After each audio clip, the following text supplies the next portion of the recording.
எடுத்து வாசிப்போம். லூக்கா எழுதின சுவிசேஷம் 23ஆம் அதிகாரம் 34ஆம் வசனம். அப்பொழுது இயேசு, பிதாவே, இவர்களுக்கு மன்னியும், தாங்கள் செய்கிறது என்னதென்று அறியாதிருக்கிறார்களே என்றார். லூக்கா எழுதின சுவிசேஷம் 23ஆம் அதிகாரம் 34ஆம் வசனம். லூக்கா எழுதின சுவிசேஷம் 23ஆம் அதிகாரம் 34ஆம் வசனம். அல்லேலூயா. லூக்கா எழுதின சுவிசேஷம் 23ஆம் அதிகாரம் 34ஆம் வசனங்கள்ல இப்படியாய் ஒரு வசனம் இருக்கிறது. முதல் வார்த்தையாய் இங்கே நாம் வாசிக்கிறோம். அப்போது இயேசு, பிதாவே, இவர்களுக்கு மன்னியும், தாங்கள் செய்கிறது இன்னதென்று அறியாது இருக்கிறார்களே என்றார். அவருடைய வஸ்திரங்களை அவர்கள் பங்கிட்டு சீட்டு போட்டார்கள் என்று சொல்லி பார்க்கிறோம். அல்லேலூயா. முதல் வார்த்தை, பிதாவே, இவர்களுக்கு மன்னியும். ஒரு மன்னிப்பு கர்த்தர் கொடுக்கிறதா நாம் பார்க்கிறோம். அந்த சிலுவைக்கு முன்பா 2 வார்த்தைகளை பேசுகிறார். ஒன்று, நீ யூதருடைய ராஜாவா என்று சொல்லி பிலாத்து கேட்கும்போது சொல்லுகிறார், நீர் சொல்லுகிறபடிதான். இந்த வார்த்தை அது நம்ம தியானிச்சோன்னா இந்த வார்த்தையில் அவர் சொல்ல ஆகும், அவர் கட்டளையிட நிற்கும். அந்த வார்த்தை பாருங்க, கடைசியில அவர் யூதருடைய சிலுவையில எழுதப்பட்டதை நம்ம பார்க்கிறோம். அந்த வார்த்தைக்கு என்ன இருந்தது? வல்லமை இருந்தது. அதே 2வது காரியத்தை பார்க்கிறோம். பிலாத்து கேட்கிறான், நீர் பேசு, நீர் என்னோடு பேசுனா நான் இன்னைக்கு உன்னை வெளியே கொண்டு வர முடியும், இந்த இக்கட்டான சூழ்நிலையிலிருந்து, இந்த பாரமான சிலுவை இல்லது இந்த தண்டனையிலிருந்து உன்னை வெளியே கொண்டு வர முடியும் அப்படின்னும் போது பிலாத்து சொல்றான், பரலோகத்திலிருந்து என் பிதா உனக்கு இந்த வல்லமை அதிகாரத்தை கொடுக்கலன்னா உனக்கு இந்த அதிகாரம் இல்லை. ஒரு அதிகாரமான வார்த்தை, யாரும் சொல்ல முடியாத, அடிக்கப்பட்டு பிட்கப்பட்டு வெட்கப்பட்டு அந்த அவமானப்பட்ட நேரத்தில் கூட அவர் அந்த வார்த்தைக்கு ஒரு வல்லமையா பேசுகிறத நம்மளால பார்க்க முடியும். அல்லேலூயா. அந்த வார்த்தைக்கு அவன் பயந்தான் என்று சொல்லி வேதாகமம் சொல்லுகிறது. அதை எப்படியாச்சும் அவரை வெளியே கொண்டு வந்துட வேண்டும் என்று சொல்லி அவன் முயற்சி எடுக்கிறத நம்ம பார்க்க முடியுது. அடுத்ததாய் பார்க்கும்போதுதான் இந்த வார்த்தை சொல்லுகிறார், பிதாவே, இவர்களுக்கு மன்னியும். ஒரு மன்னிப்பை அடிச்சு சித்திரவதை பண்ணி ரத்தம் சிந்தி தன்னுடைய ஜீவனையே போகிற அளவுக்கு அடித்திருக்காங்க. ரத்தம், ஒரு சொட்டு ரத்த கூட தன் உடம்பில் இல்லாதபடிக்கு எல்லாவற்றையும் வீதிகளிலே தெருக்களிலே சிந்தி இருக்கிறார். அந்த தெருக்களிலே நடந்து திரிந்த கால்கள், அந்த தெருக்களிலே நடந்து போய் அற்புதங்களை செய்த கால்கள், இன்னைக்கு ரத்த கோலத்தில் அந்த ரத்த கோலமாய் நடந்து திரிந்த அந்த கால்கள், அன்னைக்கு ரத்த ஓட்டம் இல்லாம, அன்னைக்கு எந்த காரியம் இல்லாம அற்புதங்களை செய்த கால்கள், ஓடி ஓடி உழைத்த அந்த கால்கள், இன்னைக்கு ரத்த கோலத்தோடு கூட எல்லா சதைகள் பிற்கப்பட்டு தன் ரத்தம் இல்லாதபடிக்கு பலன் இழந்து அந்த வீதிகளில் நடந்து போய் சிலுவையில் அடைக்கப்பட்டிருந்தாலும் சொல்லுகிற ஒரு வார்த்தை, பிதாவே, இவர்களுக்கு மன்னியும். அல்லேலூயா. இன்னைக்கு நமக்கு இதிலிருந்து ஒரு கற்றுக் கொடுக்கிற ஒரு காரியம் என்ன? நாம் மன்னிக்கிறவர்களாய் மாற வேண்டும் என்று கர்த்தர் விரும்புகிறார். இந்த முதல் வார்த்தையே, நீங்களும் நானும் கிறிஸ்தவர்கள் எப்படி மாறணுமா? மன்னிக்கிறவர்களாய் மாறணும். எப்படி மாறணும்? மன்னிக்கிறோம். சொல்ற ஆண்டவர், ஒருவன் உன் சத்துருடத்துல என்ன செய்யணும்? ஒருவன் ஒரு மைல் தூரம் கொண்டு போனா நீ அவனோடு 2 மைல் தூரம் போ. ஒருவன் ஒரு கன்னத்தில் அறிஞ்சா மறு கன்னத்தை உனக்கு என்ன செய்ய காட்டு. அவர் அன்புள்ள தேவன், ஒரு அன்பான தேவன். பாருங்க, அந்த மன்னிக்கிற குணம் அந்த ஆடிவ கூட தெரியுது. உலகத்தில் இருக்கிற மனுஷனுக்கு என்ன செய்யுது? தெரியுது. நாம மன்னிக்கலாம் மாறும் பொழுது நிச்சயமா ஒரு அற்புதத்தை கர்த்தர் என்ன செய்வாருங்க? செய்வார். அதுக்கு பின்னாடி அவர் சொல்லிட்டாராம், விரோதமா எழுமினீங்கன்னா நானே அவங்களுக்கு பந்தோபஸ்து தருவோம். ஒவ்வொரு சபைகளுக்கும் வாரம் நாங்க பந்தோபஸ்து போடுவோம். உங்களால என்ன செய்ய முடியும்? என்ன செய்ய முடியும்? முடிஞ்சதை பண்ணிக்கங்கன்ட்டாங்க. இப்ப அவங்களுக்கு என்ன தெரியுதுன்னா, கிறிஸ்தவர்கள் மன்னிக்கிறவங்க, கிறிஸ்தவங்க எப்படிப்பட்டவங்க? அன்பானவங்க. அல்லேலூயா. ஏன் இதை இன்னைக்கு நான் சொல்றேன்னா, இன்னைக்கு ஆண்டவர் சொல்ற காரியம் என்னன்னா, மன்னிக்கிறவளா நீங்களும் நான் என்ன செய்யணுமா? மாறணுமா? மற்றவர்களுக்காக வைராக்கியம் பாராட்டாம, மற்றவர்கள் செய்த குற்றங்களை எடுத்துக்கொண்டு இருக்காம, மற்றவர்கள் சொன்னதவே இன்னைக்கு நம்ம ஒருவேளை மற்றவங்களோட பேசாம இருக்கலாம், கணவன் மனைவிக்குள்ள பேசாம இருக்கலாம், பிள்ளைகள் பெற்றோருக்குள்ள பேசாம இருக்கலாம். இன்னைக்கு போன உடனே முதல்ல நீங்க செய்ய வேண்டிய காரியம் பேசணும். பேசாதவங்கிட்ட பேசணும். அதுதான் மன்னிக்கிற குணம். இல்ல வைராக்கியம் வச்சுட்டே இருக்கிறோன்னா நீங்களும் நானும் ஆண்டவருடைய பேச்சுக்கு கட்டுப்படாதெல்லாம் மாறிடும். அல்லேலூயா. இங்க தூரத்துல இருந்தாலும் போனாது பண்ணி பேசுங்க. இல்ல அப்படின்னா நம்ம பேரளவுல தான் கிறிஸ்தவர்கள் என்று சொல்லி இருந்துரும். ஆண்டவர் சொல்ற மன்னிங்க என்றார். நம்ம பாவங்களை ஆண்டவர்கிட்ட கேட்கிற, ஆண்டவரே என்ன மன்னிங்க. நம்ம என்ன சொல்றோம்? ஒரு வார்த்தை விடுவோம். என்ன வார்த்தை? அருந்தும் அறியாமலும் தெரிஞ்சும் தெரியாமலும் நான் செஞ்சுட்டேன் ஆண்டவரே. இல்ல, நம்ம மன்னிப்பு கேட்கும்போது எப்படி கேட்கணுமா? ஆண்டவர்கிட்ட நான் தெரிஞ்சே செஞ்சிருக்கிற ஆண்டவரே என்னை மன்னிங்க. அதுதான் மன்னிப்பு. நம்ம இன்னைக்கு எப்படி கொஞ்சம் பூசி முளகி ஏதோ தெரியாம செஞ்சதை என்னை மன்னிச்சிருங்க ஆண்டவரே, இப்படிதான் நம்ம ஜெபம் இருக்குது. இந்த ஜெபம் ஆண்டவர் கேட்கறது இல்லையா? எப்படி ஜெபிக்கணுமா? நான் தெரிஞ்சே செஞ்சிருக்கிற ஆண்டவர் என்ன மன்னிங்க. ஆனா மற்றவங்களுக்கு சொல்லும் போது அவங்க ஒரு வேளை நமக்கு தெரியாம செஞ்சிருப்பாங்க. 2 காரியங்களை சொல்றேன். ஒண்ணு, அவங்களுக்கு நம்ம சொல்லும் போது சொல்லணுமா, அவங்க நமக்கு தெரியாம செஞ்சிருப்பாங்க ஆண்டவரே, அவங்கள மன்னிங்க ஆண்டவரே. இந்த சீசர்கள் இவங்க எல்லாம் தெரியாம ஆண்டவரை அடிச்சாங்களா? சொல்லுங்க. தெரிஞ்சுதான் அடிச்சாங்க, தெரிஞ்சே சித்திரவதைப்படுத்தினாங்க, தெரிஞ்சே அவரை கொண்டு போய் நிறுத்தினாங்க. எந்த விதத்திலும் தெரியாம செய்யவே இல்லை. ஆனா ஆண்டவர் சொல்றாரு, ஆண்டவரே இவங்களுக்கு என்ன செய்யுங்க, மன்னியும். இவங்க அதை தெரியாம செய்யறாங்க ஆண்டவரே. நம்ம ஆண்டவர்கிட்ட ஜனங்களிடத்துல சொல்லும் போது ஒருவேளை நமக்கு விரோதமா பேசியிருக்கலாம், நமக்கு விரோதமா காரியங்களை செஞ்சிருக்கலாம். நாம சொல்லணும், ஆண்டவரே எங்களுக்கு விரோதமா அவங்க செஞ்சிருக்கிறாங்க ஆண்டவரே, ஒரையாம தெரியாம செஞ்சிருக்கலாம் ஐயா, அவங்க என்ன செஞ்சிருங்க, மன்னிச்சிருங்க ஆண்டவரே. ஆனா நாம மன்னிப்பு கேட்கும்போது அப்படி செய்யக்கூடாதான். நாம எப்படி மன்னிப்பு கேட்கணும்? தெரிஞ்சுதான்ப்பா செஞ்சிருக்கிறேன், நான் பாவின்னு சொல்லி, எனக்கு பாவம்னு சொல்லி தெரிஞ்சுதான் செஞ்சிருக்கிறேன், என்னை மன்னிங்க. இதுதான் பாவம் மன்னிப்பான். அல்லேலூயா. அப்ப இந்த 2 காரியங்கள் நமக்குள்ள எப்போது இருந்துருச்சுனாலே இந்த வார்த்தைக்கு கனம் உண்டாகும்.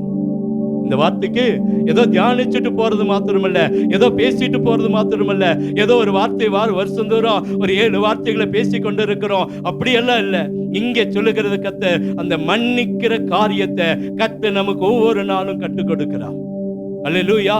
நமக்கு மன்னிப்பு தேவைன்னு சொல்லி பார்க்கிற இந்த இடத்துல நீங்களும் நானும் பார்க்கும்போது என்ன நடக்குது அப்படின்னா, மன்னிக்கிற ஆண்டவராய் நம்மோடு கூட இருந்த ஆண்டவர், மன்னிப்பை கற்றுக் கொடுத்து போன ஆண்டவர் இன்னைக்கு உங்களுக்கும் எனக்கும் ஒரு மன்னிக்கிற சுபாவத்தை கத்த சொல்ல விரும்புகிறார்.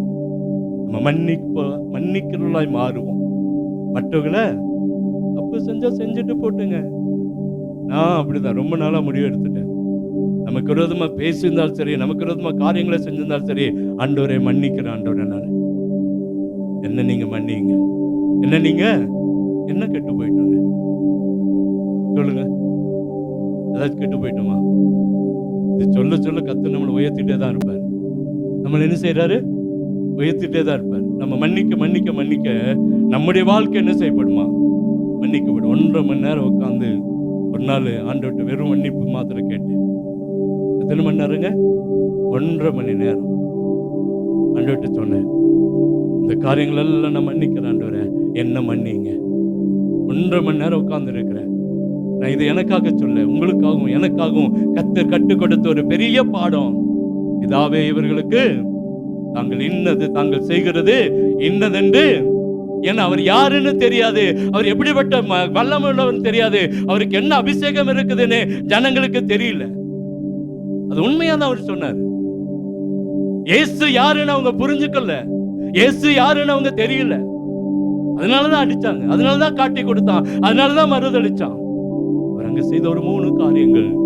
தன்னை காட்டி கொடுத்த யூதாசை மன்னித்தார், தன்னை மறுதளித்த பேதுருவை மன்னித்தார், தன்னிடத்தில் அற்புதங்களை பெற்றுக்கொண்டு, தன்னிடத்தில் நன்மைகளை பெற்றுக்கொண்டு, தன்னிடத்தில் அநேக ஆசீர்வாதங்களை பெற்றுக்கொண்டு, தன்னோடு கூட இருந்து, தன்னோடு கூட எல்லா காரியத்திலும் இருந்து இன்னைக்கு தனக்கு விரோதமா எழும்பின அத்தனை பேரையும் கர்த்தர் மன்னித்தார். 3 பேரை மன்னிச்சார். யார? காட்டி கொடுத்த யூதாஸ். இந்த மனப்பக்குவம் நமக்கு வருமா? நம்மள ஒருவேளை காட்டி கொடுத்துட்டோம் அப்படின்னா அந்த வைராக்கியம் இருக்கு. இன்னைக்கு கொலையெல்லாம் ஏன் நடக்குதுங்க? வைராக்கியம் தான். ஒரு ஊர்ல 2 பேருக்குள்ள ஒரு பிரச்சனை, ஊர் பிரச்சனை, அதை வெட்டினான். நீங்க நிறைய காரியங்களை பார்க்கிறோம். நமக்கு நேரங்கள் இல்லாதனால நம்ம வரக்கூடிய நாட்கள் அதெல்லாம் பார்க்கலாம். ஆனா இன்னைக்கு நம்ம ஆண்டவர் சொல்லுகிற காரியம் அத்தனையும் தெரிஞ்சே செஞ்சாங்க. ஒருவேளை இவங்க தெரியாம கூட செஞ்சிருக்கலாம், கர்த்தருடைய வல்லமை அறியாம செஞ்சிருக்கலாம். நான் ஆண்டவர் பிதாவிட்ட சொல்றார், பிதாவே இவர்களுக்கு மன்னியும், தாங்கள் செய்கிறது என்னதென்று யாருன்னு தெரியல, என்ன யாருன்னு அவங்களுக்கு புரியல. தன்னோடு கூட இருந்து காட்டி கொடுத்தானே யூதாசுக்கு தெரியலையே ஆண்டவர், அவனை மன்னிங்க. தன்னோடு கூட அந்த மேல் வீட்டு அறையில அல்லது மேல அந்த ஒலிவ மலையில அங்கே தேவனோடு கூட தேவனோட வல்லமையை உணர்ந்த பேதுரு கூட 2 முறை கோழி கூவுறதுக்குள்ள 3 தடவை மறுதளிச்சான். ஒருவேளை நமக்கு பிரச்சனை வரும்போது, வேதனை வரும்போது நம்மளுக்கு விரோதமா பேசியிருக்கலாம் ஜனங்கள், விரோதமா சிந்திச்சிருக்கலாம். அவங்களையும் மன்னிங்கன்னு கேட்கிற சுபாவம் ஆண்டவருடைய பிள்ளைகள் நமக்கு வேணும். மூணாவது, தன்னிடத்தில் நன்மையை பெற்றுக்கொண்டு தன்னோடு கூட இருந்து தன்னோடு கூட அற்புதங்களை அதே அடையாளங்களை பெற்றுக்கொண்ட, வெறும் தண்ணீரை திராட்சரசமாய் மாட்டின அதை குடித்த ஜனங்கள், அப்பத்தை புசித்த அந்த மீனை புசித்த அந்த ஜனங்கள், அற்புதங்களை பெற்றுக்கொண்ட ஜனங்கள் இன்னைக்கு ஆண்டவருக்கு விரோதமாய் கத்துறானே, இவனை சிறுவில் அறியும், இவனை சிலுவையில் அறியும்னு கத்துனானே, அந்த ஜனங்களை மன்னிங்கன்னு கேட்டார். அவங்க ஒரு வார்த்தை சொன்னாங்க பாருங்க, என்னுடைய ரத்த பலி எங்க மேல எங்க பிள்ளைகள் மேலும் அவர் விட்டுருந்தாருன்னா சந்ததி எல்லாம் போயிருக்கும். சந்ததிய அதாவது இந்த வார்த்தை சொன்னார், இதாவே இவர்களுக்கு மன்னியும். மன்னிக்கலாய் மாறுவோம், நம்மளும் ஆண்டவரிடத்துல மன்னிப்பை கேட்கலாய் மாறுவோம். நிச்சயமா கர்த்தர் நம்மை ஆசீர்வதிப்பார். அல்லேலூயா.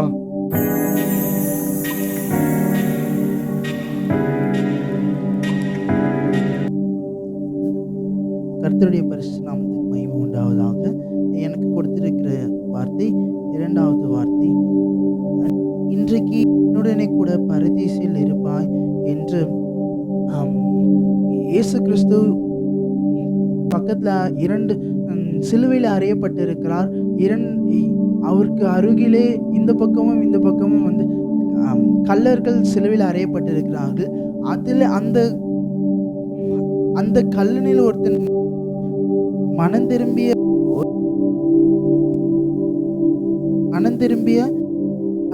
ஒரு கல்லன் இருந்தான். அவன் என்ன செய்தானா, அவன்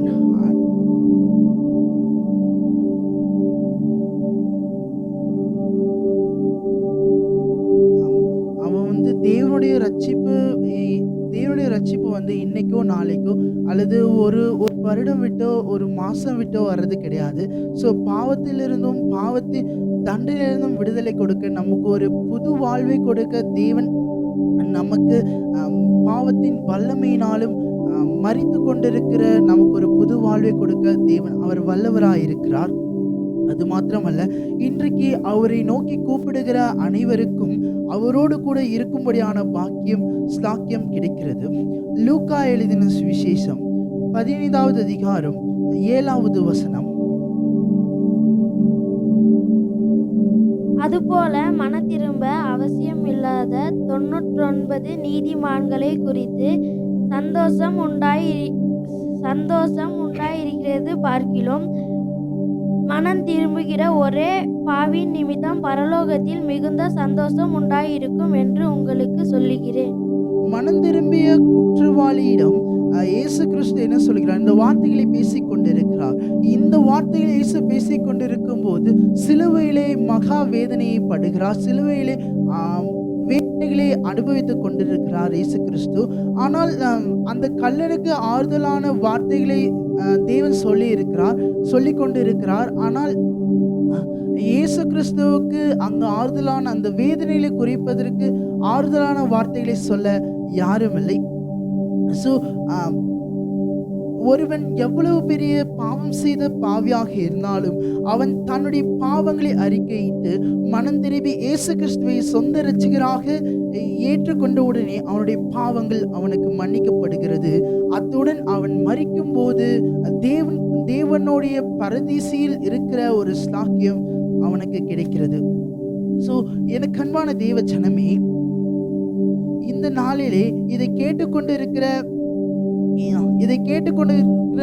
யாராவது இந்த உன்னதமான நேசரின் அன்பை இழந்திருப்பீர்களானால், இழந்து போன சந்தோஷத்தை சமாதானத்தை உங்களுக்கும் எனக்கும் மறுபடியும் கொடுக்க இந்த இயேசு வல்லவராயிருக்கிறார். அவரை மறுதலித்து அவரை விட்டு பின்வாங்கி போயிருப்போமானால் இன்று இந்த குரல் நம்மை நோக்கி வருகிறது. இன்றைக்கே உன்னுடைய வாழ்க்கையில், உன்னுடைய குடும்பத்தில், உன்னுடைய படிப்பில், உன்னுடைய தொழிலில், உன்னுடைய வியாபாரத்தில், உன்னுடைய பலவீனங்களில், உன்னுடைய நோய்களில் உனக்கு ஒரு முழு நிச்சயத்தை, உனக்கு ஒரு முழு நம்பிக்கையை அவர் கொடுத்து கொண்டிருக்கிறார். நாமும் நமது பாவத்தை உணர்ந்து சிலுவையிலே தொங்கும் இயேசுவை நோக்கி பார்ப்போம். எங்களை கிருபையாய் நேசிக்கிற அன்பின் நல்ல தகப்பனே, ஆண்டவரே சோதரன், இந்த இரண்டாவது வார்த்தையை எனக்கு கொடுத்ததற்காக நமக்கு நாங்கள் நன்றி செலுத்துகிறோம். ஆண்டவரே சோதரன், இந்த நாளிலே கர்த்தாவே ஆண்டவரே நீர் எங்களோடு பேசினதற்காக நமக்கு நாங்கள் நன்றி செலுத்துகிறோம். ஆண்டவரே இதை ஏசப்பா ஆண்டவரே எங்களுடைய வாழ்க்கையிலே நாங்கள் கடைபிடிக்க நீர் உதவி செய்வீராக. உங்களுடைய கரத்துல ஒப்பு கொடுத்து செபிக்கிறோம். நீங்க பொறுப்படுங்க, வழி நடத்துங்க. இயேசுவின் மூலம் செபிக்கிறோம் ஜீவன் அன்பின் நல்ல தகப்பனே, ஆமென்.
வார்த்தைக்காய் கர்த்தாவே ஸ்தோத்திரம்.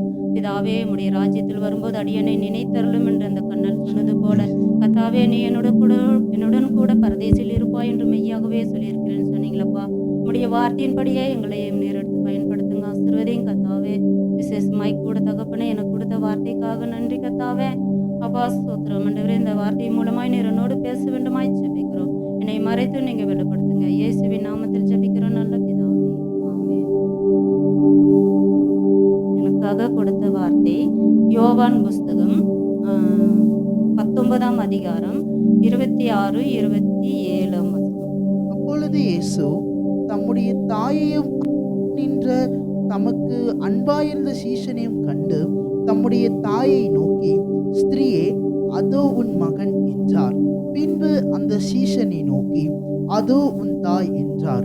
அந்நேரம் முதல் அந்த சீஷன் அவளை தன்னிடமாய் ஏற்றுக்கொண்டான். சோதரம். இப்போ ஏசப்பாவை இந்த மரியாளைங்கிற தாய் சிறு வயதிலிருந்து பெற்றெடுத்து வளர்த்து ஆளாக்கி இருக்கிறாங்க. ஆளாக்கி இருக்கும்போது கடைசியில் அவங்க 33 வருஷமாக உயிரோடு இருந்து அவர் சிலுவையில் அறியப்பட்டு அவர் எடுத்துக்கொள்ளப்படும் போது அவர் நான் போகிறேன், என் தாயை தனிமையாக விட்டுட்டு போகக்கூடாது அப்படின்னு சொல்லி என்ன செஞ்சிருக்காரு, அந்த சீசனை அவருக்கு மகனாக ஒப்பு கொடுத்து போயிருக்கார். ஸ்திரீயே, அதோ உன் மகன் என்று சொன்னார்.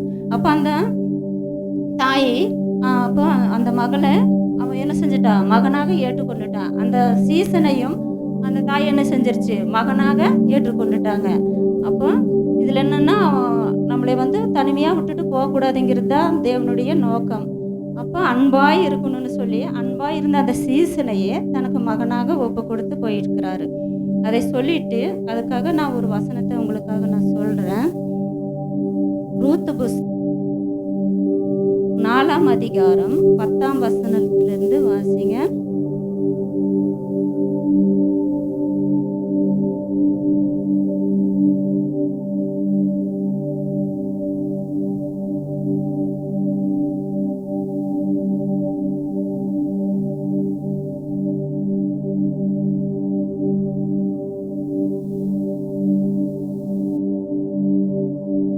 இதுவும் அல்லாமல் மரித்தவனுடைய சகோதரருக்குள்ளும் ஊராருக்குள்ளும் அவனுடைய பேர் அற்று போகாமல் மரித்தவனுடைய சுதந்திரத்திலே அவன் பேரை நிலைநிறுத்த நான் மக்லோனின் மனைவியாயிருந்த மோவாபிய ஸ்திரீயான ரூத்தை எனக்கு மனைவியாக கொண்டேன். அதற்கும் இன்றைய தினம் நீங்கள் சாட்சி என்றான். பார்த்தீங்கன்னா ஆண்டவர் இந்த இடத்துல அவர் என்ன செஞ்சிருக்காரு, ரூத்தோட கணவர் இழந்து போயிட்டாரு. அவர் இழந்து கொண்டோடனே அந்த இடத்துல அவர் தனிமையாக நிற்கிறான். அந்த இடத்துல அந்த போவாஸ் இடத்துல நிற்கிறான். அப்போ அந்த போவாஸுடைய அவள் பாதத்தில் விழுந்தும்போது அவளுக்கு ஒரு சுதந்திர வழி என்று சொல்லி அவர் இடத்துல நிற்கும்போது அந்த மக்லோனுங்கிற மக்லோன் மனைவி தான் ரூத்து. அந்த மக்லோன் இறந்து போயிட்டாங்க. அவங்களுடைய சந்தை தான் இழந்து போகக்கூடாது அப்படின்னு சொல்லி அங்கே அவருக்கு ஒரு துணை செய்திருக்கிறார். போவாஸ்ங்கிறவரை அவளை ரூத்தை மனைவியாகி ஏற்றுக்கொண்டாலாம்.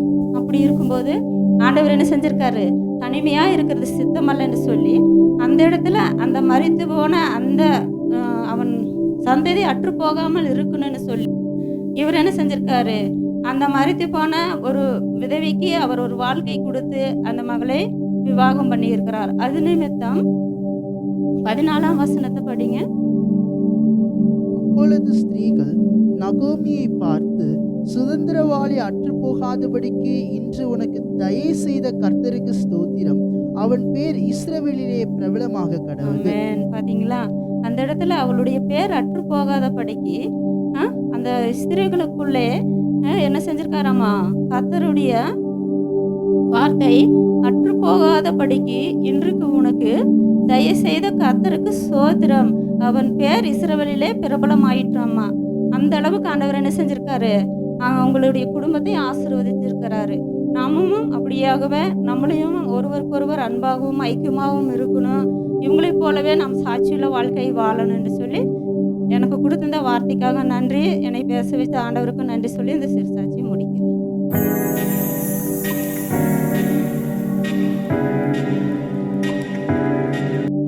கர்த்தர் எனக்கு கொடுத்த இந்த கிருபைக்காய் நன்றி செலுத்துகிறேன். கொடுத்த போதகருக்கு கோடான கோடி ஸ்தோத்திரங்களை நான் ஏறெடுக்கிறேன். எனக்கு கொடுத்த கிருபைக்காய் ஆண்டவருக்கும் நன்றி சொல்லுகிறேன். இந்த வேலையில் எனக்கு கொடுத்துருக்கிற வார்த்தை மத்தேயு 27:46. 9ஆம் மணி நேரத்தில் இயேசு ஏலி ஏலி லாமா சபக்தானி என்று மிகுந்த சத்தமிட்டு கூப்பிட்டார். அதற்கு என் தேவனே என் தேவனே ஏன் என்னை கைவிட்டீர் என்று அர்த்தமாம். ஜெபிப்போம். ஆண்டவரே, மை ஸ்தோத்தரிக்கிறேன் கர்த்தாவே, பரிசுத்தமுள்ள நல்ல ஆண்டவரே, தர்மியான இந்த வேலைக்காய் நன்றியோடு ஸ்தோத்தரிக்கிறப்பா. இந்த வேலையுடைய கரத்தில் என்னை தாழ்த்தி வெறுமையாக்கி நான் ஒப்பு கொடுக்குற ஆண்டவரே. அப்பா, என்னிடத்துல மேன்மை பாராட்டவோ பெருமை பாராட்டவோ என்னிடத்துல ஒன்றுமில்லை கர்த்தாவே. என் பரலோக ராஜாவுக்கு முன்பா என்னிடத்துல ஒன்றுமில்லை, என்னை படைத்த தெய்வத்திற்கு முன்பா என்னிடத்துல ஒன்றுமில்லை கர்த்தாவே. இந்த வேலையில நீங்க பேசுங்க ஆண்டவரே, நீங்க பேசுங்க, என்னை மூடி நீங்க வெளிப்படுங்க கர்த்தாவே. ஆண்டவரே, இந்த வார்த்தையை கொடுத்த தேவனுக்கு உமக்கு நன்றி செலுத்துகிற தகப்பனே. உங்களுடைய ஆண்டவரே, நான் பேசுகிற ஒவ்வொரு வார்த்தைகளும் ஆண்டவரே ஒவ்வொருத்தருக்கு பிரயோஜனமுள்ளதாய் காணப்பட என் தேவன் உதவி செய்யுங்க. நான் ஒரு பாவியாகி என் ஆண்டவரே, என்னை நீர் எடுத்து நீ இந்த வேலையில பயன்படுத்துகிற தயவுக்காய் நன்றி செலுத்துகிறேன். இயேசுவின் இன்ப நாமத்தில் ஜெபிக்கிறேன் ஜீவனுள்ள நல்ல பிதாவே.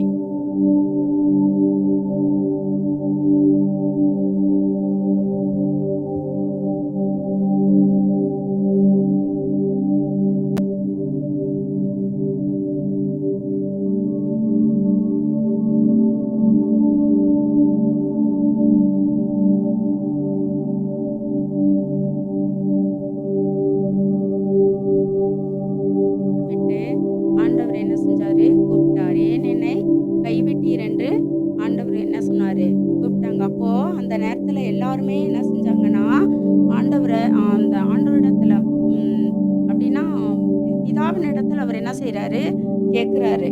அண்ட் எல்லாருமே கைவிட்டுட்டாங்க, எல்லா மனுஷர்களும் கைவிட்டுட்டாங்க. எல்லா அந்த எப்படின்னா அவங்க சீசர்கள் எல்லாருமே என்ன செஞ்சுட்டாங்க, கைவிட்டாங்க. அந்த 26 25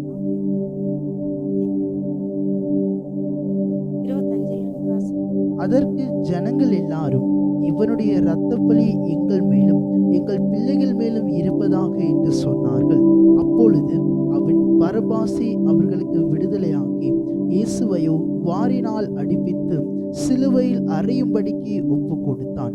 அப்பொழுது தேசாதிபதியின் போர் சேவகர் இயேசுவை தேசாதிபதியின் அரண்மனையிலே கொண்டு போய் போர் சேவகரின் கூட்டம் முழுவதையும் அவரிடத்தில் கூடி வரச் செய்து அவர் வஸ்திரங்களை கழற்றி சிவப்பான மேலங்கி அவருக்கு உடுத்தி அம்முள்ளுகளால் ஒரு முடியை பின்னி அவர் சிரசின் மேல் வைத்து அவர் வலது கையில் ஒரு கோலை கொடுத்து அவர் முன்பாக முழங்காற்படியிட்டு, யூதருடைய ராஜாவே வாழ்க என்று அவரை பரியாசம் பண்ணி அவர் மேல் துப்பி அந்த கோலை எடுத்து அவரை சிரசிலே அடித்தார்கள். அந்த கோலை எடுத்து என்ன செஞ்சாங்க, ஆனா எவ்வளவு அவமானப்படுத்தினாங்க ஆண்டவரை, எவ்வளவு துன்பப்படுத்தினாங்க. கூட இருந்து அத்தனை துன்பங்களின் மத்தியிலையும் ஆண்டவர் அவ்வளவு அவமானப்பட்டாரு.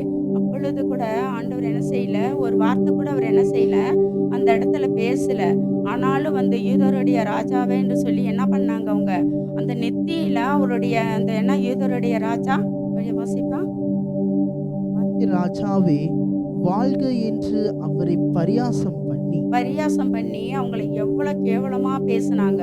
அதுக்கு கீழே வாசிப்பா. அவர் மேல் துப்பி அந்த கோலை எடுத்து அவரை சிரசில் அடித்தார்கள். அவங்க சிரசில் அடிச்சாங்க. அப்ப கூட ஆண்டவர் என்ன செய்யல, அவர் ஒண்ணுமே பேசவே இல்லை. அவர் எதை குறிச்சுமே அவர் சிந்திக்கல.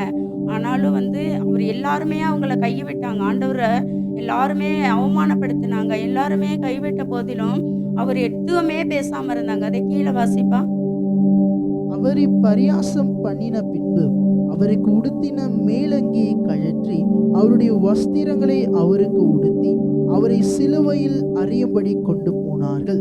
போகையில் சிரேனே ஊரானாகிய சீமோன் என்னப்பட்ட 27 வாசிப்பா. அப்பொழுது தேசாதிபதியின் போர் சேவகர் இயேசுவை தேசாதிபதியின் அரண்மனையிலே கொண்டு போய் போர் சேவகரின் கூட்டம் முழுவதையும் அவரிடத்தில் கூடி வர செய்து அவர் வஸ்திரங்களை கழற்றி சிவப்பான மேலங்கியை அவருக்கு உடுத்தி முள்ளுகளால் ஒரு முடியை பின்னி அவர் சிரசின் மேல் வைத்து அவர் வலது கையில் ஒரு கோலை கொடுத்து அவர் முன்பாக முழங்கார்படியிட்டு யூதருடைய ராஜாவே வாழ்க என்று அவரை பரியாசம் பண்ணினாங்க. யூதருடைய ராஜாவே நீர் வாழ்கன்னு சொல்லிட்டு அந்த ஆண்டவரை அவ்வளவு அவமானப்படுத்தினாங்க. அப்பயும் ஆண்டவர் என்ன செய்யல, ஒரு வார்த்தை கூட அவர் பேசாம இருந்தாங்க.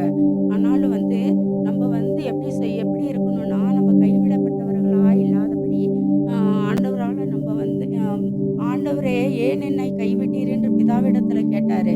ஆனால் நம்ம மத்தேயு 7:1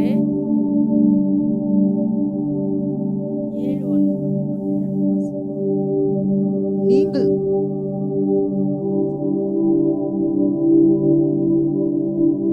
நாம் என்ன செய்யணுமா, நீங்கள் குற்றவாளிகள் என்று தீர்க்காதபடிக்கு மற்றவர்களை நம்ம என்ன செய்யணுமா, குற்றவாளிகள் என்று தீர்க்காது இருங்கள் என்று சொல்லி இந்த இடத்துல இது மத்தேயுல சொல்லப்பட்டிருக்குது 1ஆம் அதிகாரம் 7ஆம் அதிகாரத்துல 1ல. ஆனாலும் நம்ம என்ன செய்யணுமா, மற்றவர்களை நம்ம குற்றவாளிகள் என்ன செய்யக்கூடாதாமா, தீர்க்கக்கூடாதாமா. 2வது வசனம் வாசிப்பா. ஏனெனில் நீங்கள் மற்றவர்களை தீர்க்கிற தீர்ப்பின்படியே நீங்களும் தீர்க்கப்படுவீர்கள். நீங்கள் மற்றவர்களுக்கு அளக்கிற அளவின்படியே உங்களுக்கும் அளக்கப்படும். நம்ம என்ன செய்யணும், நம்ம யாரை நம்ம குற்றம் சொல்றோமோ, நம்ம யாரை நம்ம குற்றம் படுத்துறோமோ அந்த தீர்ப்பின்படியே ஆண்டவர் என்ன செய்வாராமா, நம்மளுக்கும் அந்த இது வாசிப்பா. ஏனெனில் நீங்கள் மற்றவர்களை தீர்க்கிற தீர்ப்பின்படியே நீங்களும் தீர்க்கப்படுவீர்கள். மற்றவர்களை தீர்க்கிற தீர்ப்பின்படியே நம்ம என்ன செய்வோமா, அதே போல நம்ம தீர்க்கப்படுவோமா. ஆனாலும் ஆண்டவருடைய சமூகத்துல நம்ம எப்படிப்பட்டவங்களா இருக்கணும், மற்றவர்களை குற்றப்படுத்தக்கூடாது, மற்றவர்களை நம்ம ஏளனமா நம்ம என்ன செய்யக்கூடாது, பேசக்கூடாது. அப்பொழுதுதான் நம்ம ஆண்டவருடைய சமூகத்துல நெருங்கி நம்ம ஜீவிக்க முடியும். ஆனாலும் எப்படின்னா, அப்பதான் நம்ம ஆண்டவருடைய சமூகத்தை ஆண்டவர் நம்மளை கைவிடாத இருப்பார். அதை கீழே 27 வாசிப்பா. பெருமழை சொரிந்து பெருவெள்ளம் 17 அப்படி 27 பெருமழை சொரிந்து பெருவெள்ளம் வந்து காற்று அடித்து அந்த வீட்டின் மேல் மோதின போது அது விழுந்து முழுவதும் அழிந்தது என்றார்.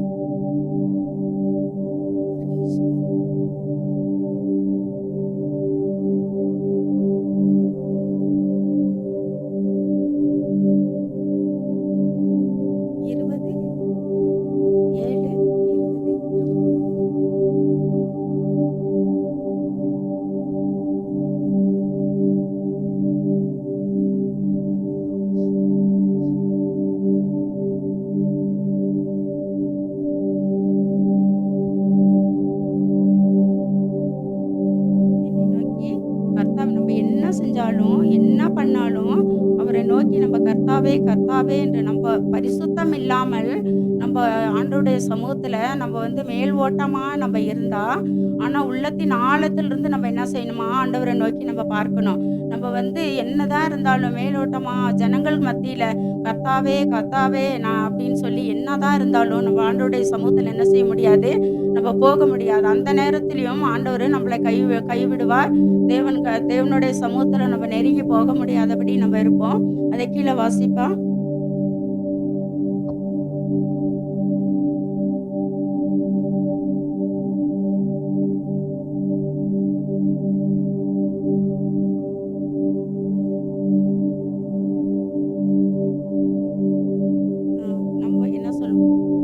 ஆனாலும் நம்ம இந்த தீர்க்க தரிசனம் குறித்தோம், நாங்கள் வந்து உம்முடைய சமூகத்தில் எல்லா காரியங்களும் நாங்கள் செஞ்சோம் அப்போ அப்படின்னுலாம் நான் சொன்னாலும் அதை கீழே வாசிங்க. ஆனால் அது எவ்வளோ ஒரு பயங்கரமாக இருக்கும் அந்த நேரத்தில் நம்ம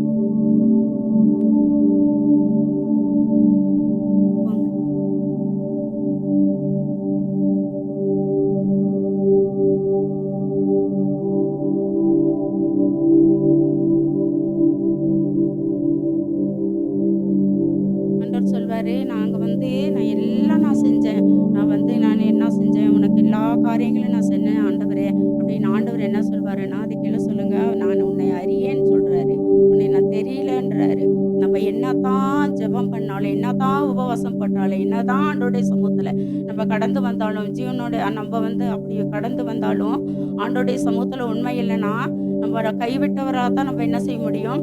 அந்த எல்லாருமே அவரை புறக்கணிச்சாங்க, எல்லாருமே என்ன செஞ்சாங்க, கைவிட்டாங்க. ஆண்டவரவே அந்த மாதிரி பண்ணும்போது ஆண்டவர் பிதாவின் இடத்துல என்ன கேட்குறாரு, ஆண்டவரே ஏன் என்னை கைவிட்டீர் என்று கேட்குறாரு.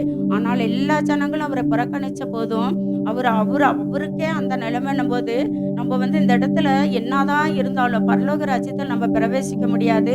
ஆண்டவர் எல்லா காரியங்களும் நம்ம என்ன செய்திருந்தாலும் தேவனுடைய சமூகத்தில் நம்ம உண்மையும் உத்தமமாக இல்லைன்னா நம்ம கைவிடப்பட்டவர்களாய் காணப்படுவோம்.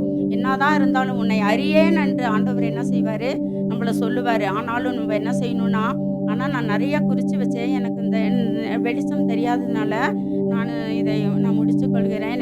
நான் நல்லா பேசணும்னு சொல்லி நான் ஆண்டவருடைய சமூகத்தில் நான் ஒன்றுக்கு உதவாதவள் ஆண்டவரே, நான் நல்லா பேசணும் ஆண்டவரே, உங்களுடைய வார்த்தை நான் சொல்லணும்னு சொன்னேன். எனக்கு ஆனால் சரியாக தெரியாததுனால நான் இதோட முடிக்கிறேன். நம்ம ஆண்டவருடைய சமூகத்தில் நம்ம உண்மை உள்ளவர்களாய் உத்தமம் உள்ளவர்களாய் காணப்பட வேண்டும்.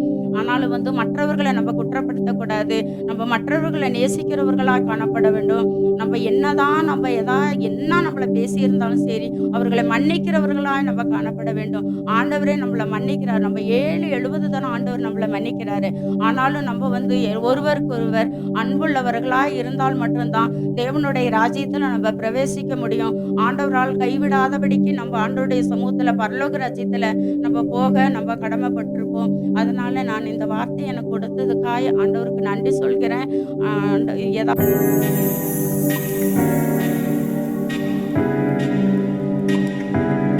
பரிசுத்த நாமத்துக்கு ஸ்தோத்திரம் உண்டாதாக. அப்படியே எல்லாரும் தலைகளை தாழ்த்தி தேவ சமூகத்துல, ஏசப்பா நீங்க உங்க கரத்துல வருகிறோம் ராஜா, எங்களை ஒரு விசை கூட உங்க கரத்துல சாஷ்டாங்கமா ஒப்பு கொடுக்கிறேன், வெறுமையாக்கி அர்ப்பணிக்கிறேன் ராஜா. உண்மையிலே நாங்கள் மேன்மை பாராட்ட எங்களிடத்துல ஒன்றும் இல்லை ராஜா. இயேசுவே, என்னை உங்க கரத்துல ஒப்பு கொடுக்கிறேன். என்னை மறைத்து இந்த ஜனங்க மத்தியில நீங்க வெளிப்படுங்க. உங்க வார்த்தையை பேச எனக்கு கொடுத்த திராணிக்காக ஸ்தோத்திரம். உங்க கரம் கூட எந்த வழி நடத்தட்டும்.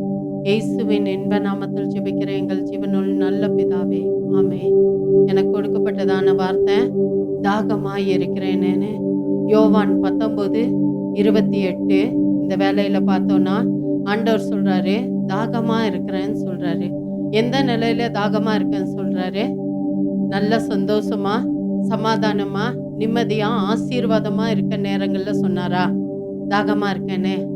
வேதனைப்பட்டு தெருவெல்லாம் தன்னுடைய சரீரம் அங்கமாய் பிக்கப்பட்டு அந்த தெருவெல்லாம் ரத்தங்கள் சொட்டப்பட்டு பாரமான சிலுவை 153 கிலோ சிலுவையை தூக்கிட்டு வேதனை மத்தியில போறாரு. நம்ம ஒரு 10 கிலோ வெயிட்டை கையில எடுத்துட்டு இருந்தாலே யாராவது நம்ம கிட்ட பேசும்போது நம்ம என்ன செய்யறோம்? டென்ஷன் அடைகிறோம்.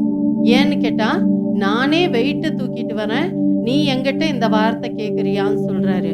ஆனா ஆண்டவரு அந்த வார்த்தைகளை சொல்லும் பொழுது அவருடைய உள்ளம், அவருடைய மனச கொஞ்சமாவது நம்ம யோசித்து பார்க்கணும். நான் கடந்த வாரம் பூரா இங்க வந்து உபவாசித்து ஜெபிக்கும் போது தேவ சமூகத்துல சொன்னேன், ஆண்டவரே நான் இந்த 7 வார்த்தையில ஒரு வார்த்தை எனக்கு பேச கிடைக்கும், என்ன வார்த்தைன்னு நீங்க எனக்கு தெரியாது. அது வரைக்கும் பாஸ்டர் யாருக்கு எனக்கு சீக்ரெட்டா முன்னாடி சொல்லல. அதுக்கு முன்பா உங்களுக்கு சொல்லும் போது தான் எனக்கு சொன்னாரு. ஆனா அந்த நேரத்துல நான் சொன்னேன், என்னோடு நீங்க பேசணும். நான் எதற்காக என்ன வார்த்தை எனக்கு வந்தாலும் பரவாயில்ல, ஆனா நான் பேசும் பொழுது எனக்குள்ள நீங்க அந்த வார்த்தையை போடணும், நான் பேசணும் அப்படின்னு சொல்லி ஜோமென்ட்டு இருந்தேன். ஆனா ஆண்டவரு இந்த வார்த்தையை கொடுத்ததுக்காக நன்றி. நமக்குள்ள இருக்கிற ஆண்டவர் அந்த வேதனை மத்தியில, அந்த பாரமான சிலுவை மத்தியில தூக்கிட்டு வரும் பொழுது ஆண்டவர் சொல்றாரு, தாகமா இருக்கன்னு சொல்றாரு. அவரை சிலுவையில அரைஞ்சிட்டாங்க. அவ்வளோ வெயிட்டை தூக்கிட்டு வந்து தன்னுடைய ரத்தம் எல்லாம் போயிருச்சு. ஒரு சொட்டு ரத்தம் கூட அவர் உடம்புல இல்லை. நமக்கு ஒரு சின்ன அடிபட்டுருச்சுன்னா அந்த ரத்தம் கீழே வந்துருச்சுன்னா நம்மளால என்ன செய்ய முடியல, தாங்கிக்கவே முடியல. அவர்கிட்ட இருந்த ரத்தம் பூரா கீழே போயிருச்சு. ஆனாலும் கூட விழாவில் குத்தி ஒரு சொட்டு அந்த தண்ணீரை கூட வெளியே எடுத்துட்டாங்க. அவருடைய சரீரம் பார்த்தோம்னா அங்கமா பிக்கப்பட்டு அங்கங்க அவரை தூக்கிட்டு வர இடங்கள்ல எல்லாம் அவர் கொஞ்சம் அந்த சிலுவையை கீழே வச்சோன்னா, நம்ம நிறைய படம் காட்சியில எல்லாம் பார்த்துருக்கோம்.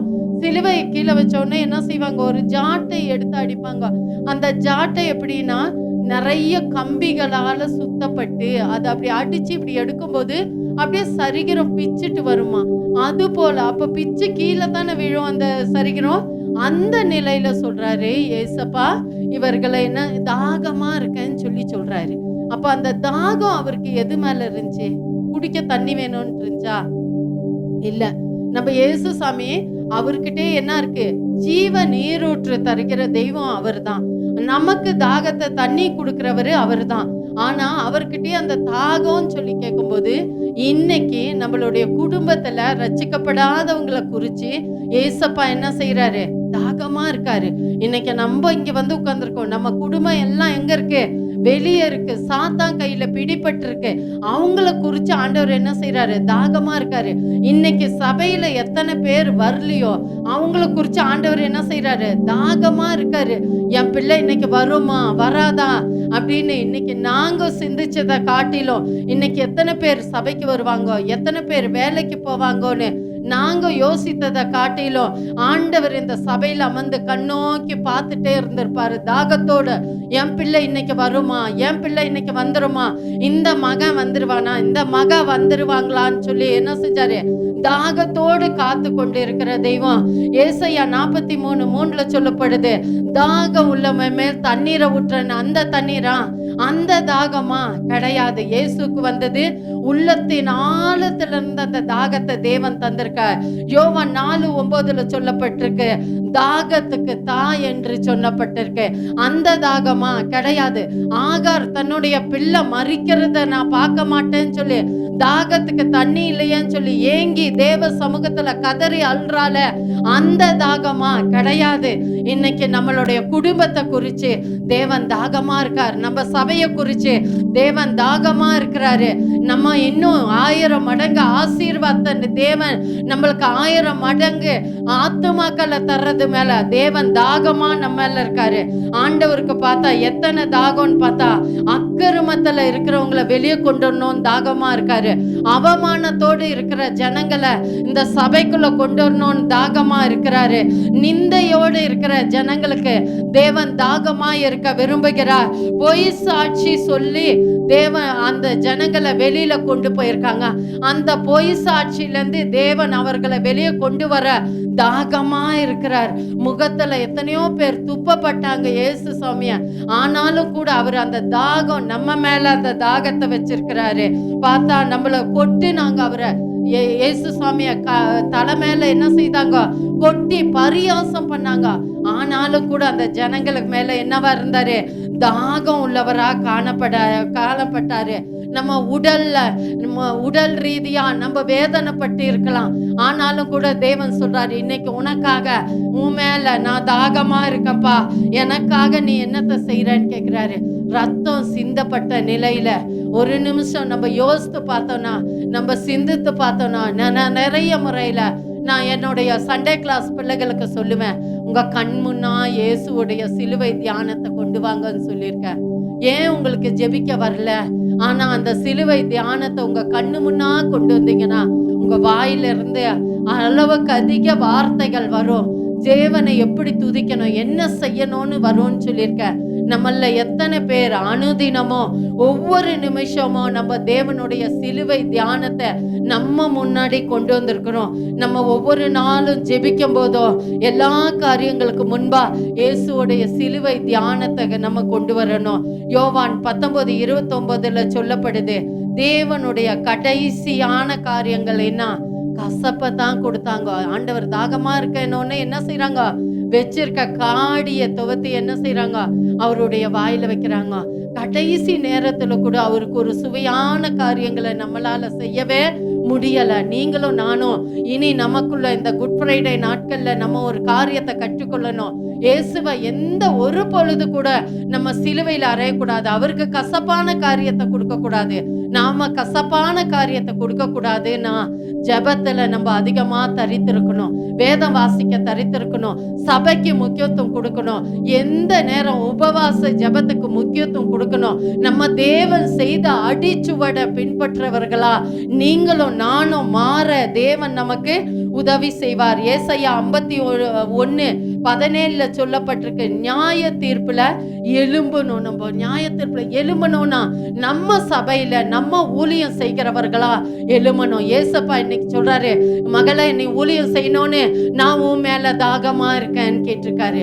அப்போ நம்ம தேவனுடைய வார்த்தை உண்மைன்னு சொன்னா நம்ம நிறைய நேரங்கள்ல சொல்றோம் தேவனுடைய வார்த்தை உண்மைன்னு. இன்னைக்கு சொன்ன நம்ம இயேசு சொன்னா ஆகும், அவர் கட்டளையிட்டா நிற்கும். இன்னைக்கு உங்களுக்கு கட்டளை இடுகிறார்.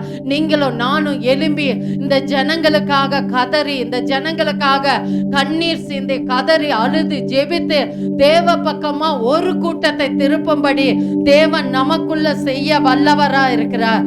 அடுத்தபடியாக பார்த்தா எரேமியா 49:12 பார்க்க போனா நம்ம எப்படி இருக்கணும், நியாய தீர்ப்பு நாள் வரும் பொழுது நம்ம தேவனுக்கு முன்பா கடந்து போக ஆயத்தம் உள்ளவர்களா காணப்படணும். நீங்களும் நானும் பரலோக ராஜ்யத்துக்கு ஆயத்தம் உள்ளவர்களா காணப்படணும்னா இந்த பூலோகத்துல இந்த ஆராதனைகள்ல நம்ம பங்கு பெற்று இந்த ஆராதனைக்கு நம்ம முக்கியத்துவம் கொடுத்து ஒவ்வொரு வாரங்களும் ஒவ்வொரு மாதங்களும் ஒவ்வொரு மணி நேரங்களும் நம்மளை தயார்படுத்தி கொண்டு இருந்தா தான் தேவனுடைய வருகைக்கு நம்ம ஆயத்தம் உள்ளவர்களா காணப்படுவோம். இத்தனை நாட்கள் எத்தனையோ பேர் யார் யாரோ தேவனுக்கு கசப்ப கொடுத்திருக்கலாம். நம்ம சபை இந்த கோக்கால் ஏஜ் சபையில உள்ளவங்க ஒரு நாளும் இயேசுவை மறுபடியுமாய் சிலுவையில் அறையாதபடி மறுபடியுமாய் நம்ம அவரை கொண்டு போய் அந்த ரத்த வெள்ளத்துல காணாதபடிக்கு நாம தேவனுக்கு முன்பா தேவனுக்கு அடிபணிந்து என்ன காரியத்துல நம்ம செய்யணுமோ அப்படி இருக்கணும்னு இந்த வேலையில தேவன் விரும்புகிறார். எங்களுடைய விருப்பமா அதுதான். என் சபையில ஒருவர் கூட கைவிடப்பட்ட நிலையில இருக்கக்கூடாது. எல்லாரும் பார்த்தா தேவனுக்கு ஆயத்தம் உள்ளவர்களா காணப்படணும். இரவுல தூங்கும் பொழுது தேவன் நமக்குள்ள வந்து தேவ ரகசிய வருகை வரும். 2 பேர் படுத்திருப்பாங்க, ஒருவர் ஆண்டவருடைய வருகையில எடுத்துக்கொள்வாங்க, ஒருத்தர் கைவிடப்படுவாங்கன்னு சொல்லப்பட்டிருக்கு. ஆனா நீங்களும் நானும் தேவன் நம்ம மேல இருக்க தாகத்தினால நம்ம எப்பொழுதும் ஆயத்தம் உள்ளவர்களாய் காணப்பட உதவி செய்வாராக. இன்றைய தினத்துல நீங்களே அப்படி தலைகளை தாழ்த்தி ஒரு விசை ஏசப்பா என் மேல நீங்க கொண்டிருக்க தாகத்துக்காக ஸ்தோத்திரம். இனி நான் ஒருபோதும் இப்படிப்பட்ட காரியத்தை செய்ய மாட்டேன். உமக்கு முக்கியத்துவம் கொடுக்குவேன், இந்த சபைக்கு முக்கியத்துவம் கொடுக்குவேன், இந்த ஆராதனைக்கு முக்கியத்துவம் கொடுக்குவேன். என்ன நீங்க அப்படி மாற்றின தயவுக்காய் ஸ்தோத்திரம்னு உங்க வாயினால நீங்க அறிக்கை செய்யுங்க. ஏசப்பா இன்னைக்கு உங்களுக்காகவும் எனக்காகவும் அந்த கொல்கதா மேட்டில் அந்த பாரமான சிலுவையை சுமந்து ஏசப்பா இந்த வேலையில அந்த ரத்தம் சொட்டப்பட்ட நிலையில அந்த கறி துண்டுகள் எல்லாம் சிதந்த நிலையில ஏசப்பாவுக்கு ஒரு சொட்டு ரத்தம் கூட இல்லாதபடி சிந்தி அவருடைய விழாவில குத்தி அந்த தண்ணீரெல்லாம் எடுத்து அந்த கால்களில ஆணி கடவப்பட்ட நிலையில இந்த வேலையில உங்க முன்பா நின்று இந்த சபையில சொல்ற வார்த்தை, நான் உங்க மேல தாகமா இருக்கிறேன். அந்த தாகத்துக்கு நீங்க ஒரு விச கூட பாத்திரவானா இருக்கணும். அந்த தாகம் இயேசுடைய தாகம் என்ன என்று கேட்டு ஏசப்பா என் சபையில நீங்க இருந்து என் மேல தாகமா நீங்க காத்திருக்கும் போது அதற்கு முன்பா நான் 5 நிமிடத்துக்கு முன்பா கடந்து வந்து சபையில அமர்ந்து ஜெபிப்பேன். அநேகருக்கு உங்க சத்தியத்தை சொல்லுவேன். அதிகாலையில ஜெபத்துல உங்களை தேடுவேன். இருட்டோட மரியாதை போல நான் தேடுவேன். இந்த தாகத்துக்கு என்னை நீங்க பாத்திரவனாய் மாற்றின தயவுக்காய் ஸ்தோத்திரம். உங்க கரம் கூட இந்த வழி நடத்தட்டும். இயேசுவின் இன்ப நாமத்தில் ஜெபிக்கிறேன் நல்ல பிதாவே, ஆமென்.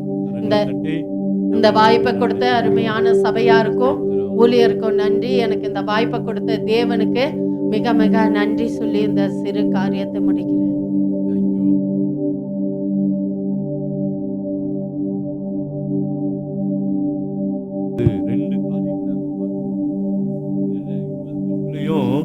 ஒரு வசனம் இருக்கிறது. அந்த 28 வாசிங்களேன். அதன் பின்பு எல்லாம் முடிந்தது என்று எல்லாம் முடிந்தது என்று இயேசு அறிந்து வேத வாக்கியம் நிறைவேறத்தக்கதாக தாகமாய் இருக்கிறேன் என்றார். அங்கே முடிந்தது என்னன்னா, வேத வாக்கியம் நிறைவேறத்தக்கதாக தாகமாய் இருக்கிறேன்னு சொன்னார். அங்கே ஒரு வார்த்தை முடிந்ததுன்னு வரும். அதே 30ஆம் வசனத்துல வாசிக்கும் போது, இயேசு காடியை வாங்கின பின்பு முடிந்தது என்று சொல்லி, ரெண்டுக்கு டிஃபரெண்ட் இருக்கு. அங்கே வேத வாக்கியம் நிறைவேறத்தக்க முடிந்தது என்று சொன்னார். இங்கே காடியை வாங்கின பின்பு கசப்பான அனுபவத்தோடு கூட முடிந்தது என்று சொல்லி தன் ஜீவனை விட்டார் என்று சொல்லி பார்க்கிறோம். அல்லேலூயா.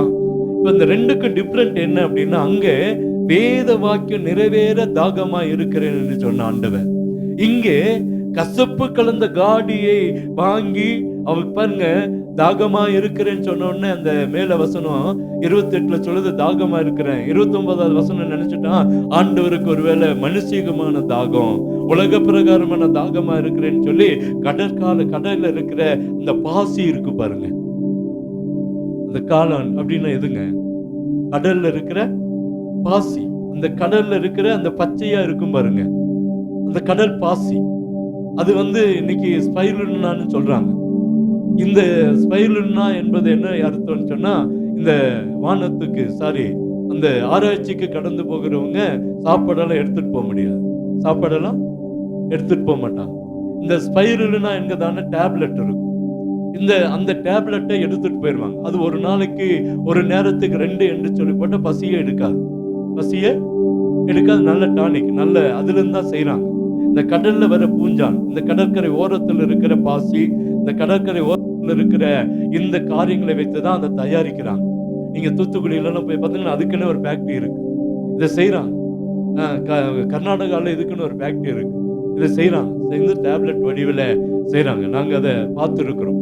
எங்க கரங்கள் அந்த டேப்லெட் நிறைய இருந்தது, ஒரு காலத்துல வைத்திருந்தோம். அந்த அப்படிப்பட்ட ஒரு டேப்லெட், அதை அந்த காரியத்தை அது நிறைய மிக்ஸ் பண்ணி தான் அதை உடலுக்கு, மனதுக்கு அல்லது ஜீவனுக்கு கொடுக்குறாங்க. இங்கே அப்படி அல்ல, எதுவுமே இல்லை. அவர் தாகமா இருக்கிறேன்னு சொன்ன உடனே ஒரு கசப்பு கலந்த காடியை அந்த அந்த குச்சியில அப்படியே அதுல போய் அந்த கடல்ல இருக்கிறத அப்படியே சுத்தி, அந்த கடற்கரை ஓரத்தில் இருக்கிறத அப்படியே துணியில சுத்தி கொண்டு அந்த வாய்க்கு நேரா ஊத்துனாங்க. அது சொட்டு அந்த விடுகிற அந்த தண்ணீர் தான் அந்த அவருடைய வாய்க்குள்ள கடந்து போனது. அது எப்படி இருந்திருக்கும் பாருங்க, எப்படி இருந்திருக்கும்? பயங்கர கசப்பா. ஆனா ஸ்பைருலினா மாத்திர கசப்பு இருக்காது, அது நிறைய நல்ல டேஸ்டா இருக்கும். அது பதப்படுத்தி நல்லா செஞ்சிருப்பாங்க. நாங்க ஒரு டைம்ல அதை வச்சிருந்தோம், நாங்க சாப்பிட்டுருக்கோம். ஆனா இங்கே பார்த்தீங்கன்னா நான் அதுக்கும் இதுக்கும் அப்படியே ஈக்குவல் பண்ணி பார்த்தேன். ஒண்ணுமே இல்லாத ஒரு கசப்பு. அது ஆண்டோட வாயில அந்த கடைசி நேரத்துல சொட்டு சொட்டாய் விழுகும் போதுதான் சொல்றாரு முடிந்தது என்று சொல்லி தன் ஜீவனை ஒப்பு கொடுக்கிறத பார்க்கிறோம். அல்லேலூயா. அவர் நினைச்சிருந்தா எப்படியோ காப்பாத்தி இருக்க முடியும். அவர் சொல்றாரு, நான் பிதாவை நோக்கி கூப்பிட்டா லேகியோனுக்கு அதிகமான தூதர்களை இப்ப அனுப்பி என்னை காப்பாற்ற முடியும். லேகியோன் என்று சொன்ன 6000 அது ஒரு படை, அது ஒரு பெரிய கூட்டம். அப்போ அவரு சொல்றாரு, லேகியோனுக்கு அதிகமான படைகளை, தூதர்களை அனுப்பி என்னை காப்பாத்திருக்க முடியும். அப்ப ஆண்டவன் நினைச்சிருந்தா பண்ணிருக்க முடியும், ஆனா இல்ல, அதை செய்யல. அவர் சொல்றாரு எல்லாம் முடிந்தது. இங்க சொல்லப்படுகிறது என்னது? முடிந்தது. என்ன முடிந்தது அப்படின்னா, எதற்காக இந்த உலகத்துல வந்தேனோ, எதற்காக நான் அந்த உலகத்துல 3.5 ஆண்டுகள் தேவனுடைய வேலையை செய்தேனோ, 33 ஆண்டுகள் இந்த உலகத்துல வாழ்ந்தேனோ, எதற்காக என் தகப்பனாகிய பிதாவானவர் எதற்காக என்ன இந்த உலகத்துல கொண்டு வந்தாரோ, அதுல ஒண்ணு கூட குறைவு வைக்காம அத்தனையும் செய்து முடித்தேன் என்று சொல்லிதான் முடிந்தது என்று சொன்னார். செய்து முடித்தார், ஒண்ணு கூட குறை வைக்கல. அந்த நோக்கம் என்ன? ஜனங்களுடைய பாவங்களை நிவர்த்தி செய்வதற்காக, ஜனங்களுக்கு நன்மை செய்வதற்காக, ஜனங்களுக்கு அற்புதம் செய்வதற்காக, ஜனங்களுடைய பசியை போப்பதற்காக, ஜனங்களுடைய வாழ்க்கை தரம் மாறுவதற்காக, ஜனங்களுடைய காரியங்கள் மாறுவதற்காக, ஜனங்களுடைய அக்கிரமங்கள் மன்னிக்கப்படுவதற்காக, இதுவரைக்கும் பார்க்காத அற்புதங்களை ஜனங்கள் பார்ப்பதற்காக, இதுவரைக்கும் எதற்காக ராஜாக்களை அனுப்பினாரோ, நியாயாதிபதிகளை அனுப்பினாரோ, தீர்க்கதரிசிகளை அனுப்பினாரோ, அது நடக்கல. அதை தன்னுடைய வாழ்க்கையில செய்து முடிந்தது என்று சொல்லி ஆண்டவர் கரத்திலே தன்னை அவர் ஒப்பு கொடுத்தார். நம்முடைய வாழ்க்கையில் ஆண்டவர் இந்த காரியத்தை கற்றுக் கொடுக்கிற காரியம் எனக்கு நியமித்தத. நம்ம தேவைகளை சந்திக்கிற ஆண்டவர், அவருக்கு ஒரு தேவை இருக்குது. அவருக்கு தெரியுமா?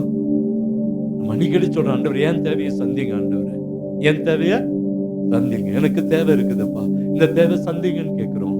ஆனா அவருக்கு ஒரு தேவை இருக்குது. அந்த தேவை தான் இயேசு செய்து முடித்து ஓய்ந்து போனார். அல்லேலூயா. அதுதான் ஆண்டவர் விரும்புறார். எனக்குன்னு நீங்க நியமிச்சீங்களே, என்னை எதற்காக இந்த உலகத்துல கொண்டு வந்தீங்களோ, ஒருவேளை நினைக்கல இன்னும் பல வருஷங்கள் வைத்திருக்கலாமே. இல்ல, தேவனுடைய சித்தம் அதுதான். அவர் சிலுவையில் அறையப்பட வேண்டும், தன் சொந்த ரத்தத்தை சிந்த வேண்டும். அந்த ரத்தம் இந்த ஜனங்களுடைய பாவங்களுக்காய் பரிந்து பேசணும். ஜனங்கள் கூட்டம் கூட்டமா ரட்சிக்கப்படணும், கூட்டம் கூட்டமா தேவ சபைக்கு ஓடி வரணும், கூட்டம் கூட்டமா ஜனங்கள் பரலோகத்துக்கு ஓடி வரணும். அந்த திட்டத்தை சரியாய் செய்து முடிந்தது என்று சொல்லி கடந்து போனார். நம்ம ஒரு நன்றியை சொல்லுவோமா? நம்முடைய வாழ்க்கையிலும் இப்படிப்பட்ட என்னை எதற்காக அழைத்தீங்களோ, எதற்காக தெரிந்து கொண்டீங்களோ, அந்த நோக்கத்தை, உங்க தேவையை, நோக்கத்தைன்றதை விட அவருடைய தேவையை செய்து முடித்துட்டு ஓய்ந்து போகணுன்ற அந்த எண்ணத்தை கர்த்தர் நம்ம ஒவ்வொருவருக்கும் தருவாராக. கர்த்தர் நம்மை ஆசீர்வதிப்பாராக. அல்லேலூயா.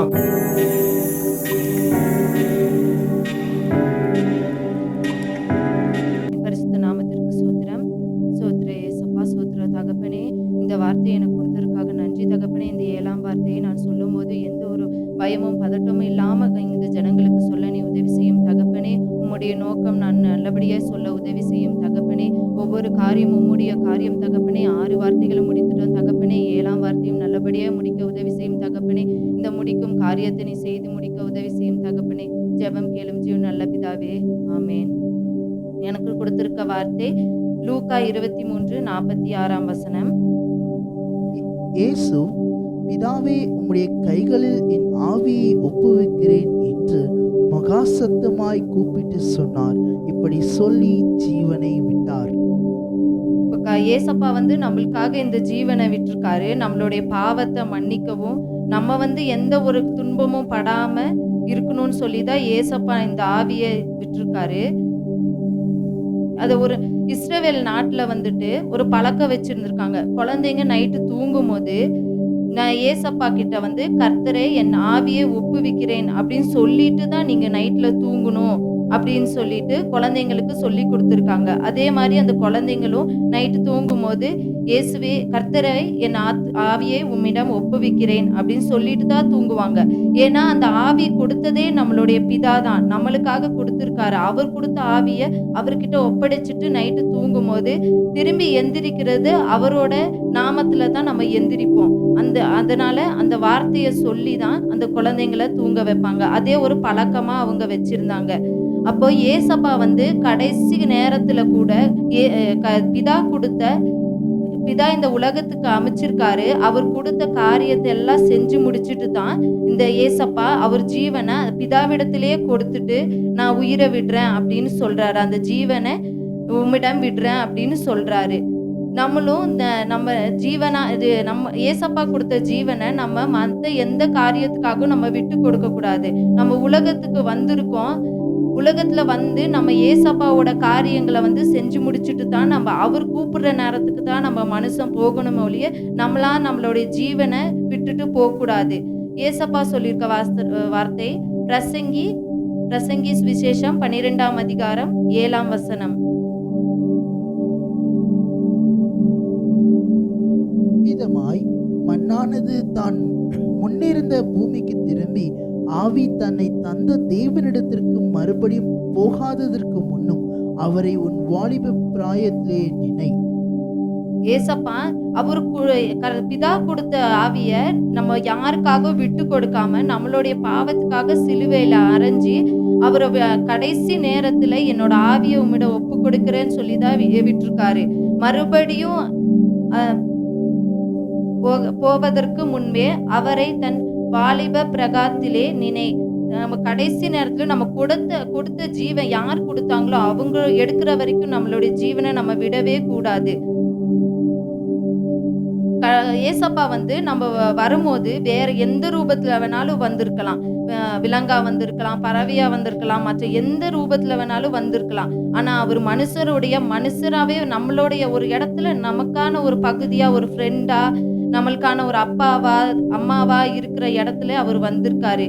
அவர் வேற எந்த ரூபத்திலயுமே வரல. பிதா அவருக்கு கொடுத்த வார்த்தை இங்க சகல காரியத்தையும் அவர் செஞ்சிருக்காரு.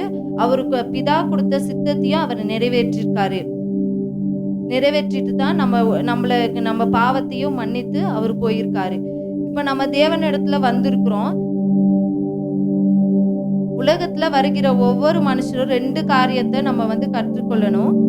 ஃபர்ஸ்ட், உலகத்தில் வரும்போது உலகத்தில் வாழக்கூடிய, உலகத்தில் செய்யக்கூடிய சில காரியங்களும் இருக்கும். நம்ம உலகத்துல வந்த பிறகு செய்யக்கூடிய காரியமும் எல்லா காரியமும் இருக்குது. 2ஆம் வார்த்தை, உலகத்திலே பரலோகத்தில் செய்யக்கூடிய காரியமும் இந்த உலகத்தில் செய்ய வேண்டும் அப்படின்னு சொல்லி 2 காரியம் நமக்கு சொல்லியிருக்காங்க. நம்ம இப்ப ஏசப்பா நம்ம கொடுத்த ஜீவனுக்கு நம்ம செய்யக்கூடிய காரியங்கள் என்ன இருக்குன்னா, இப்ப தேவன் சித்தத்தின்படி நடப்பதும், மூழ்கி ஞானஸ்தானம் பெற்றுக்கொள்வதும், ராஜ்யப்படுவது, பரிசுத்தமாக வாழ்வது, பரிசுத்தமான ஆவி அபிஷேகத்தை பெற்றுக்கொள்வது, நித்திய ஜீவனை பெற்றுக்கொள்வதுன்னு சொல்லி இந்த வார்த்தைகளை சொல்லியிருக்காங்க. நம்ம இத்தனை கொடுத்துருக்காங்க. இது எதுவுமே நம்ம செய்யாம இந்த ஜீவனை விட்டு போறது நமக்கு நல்லதல்ல.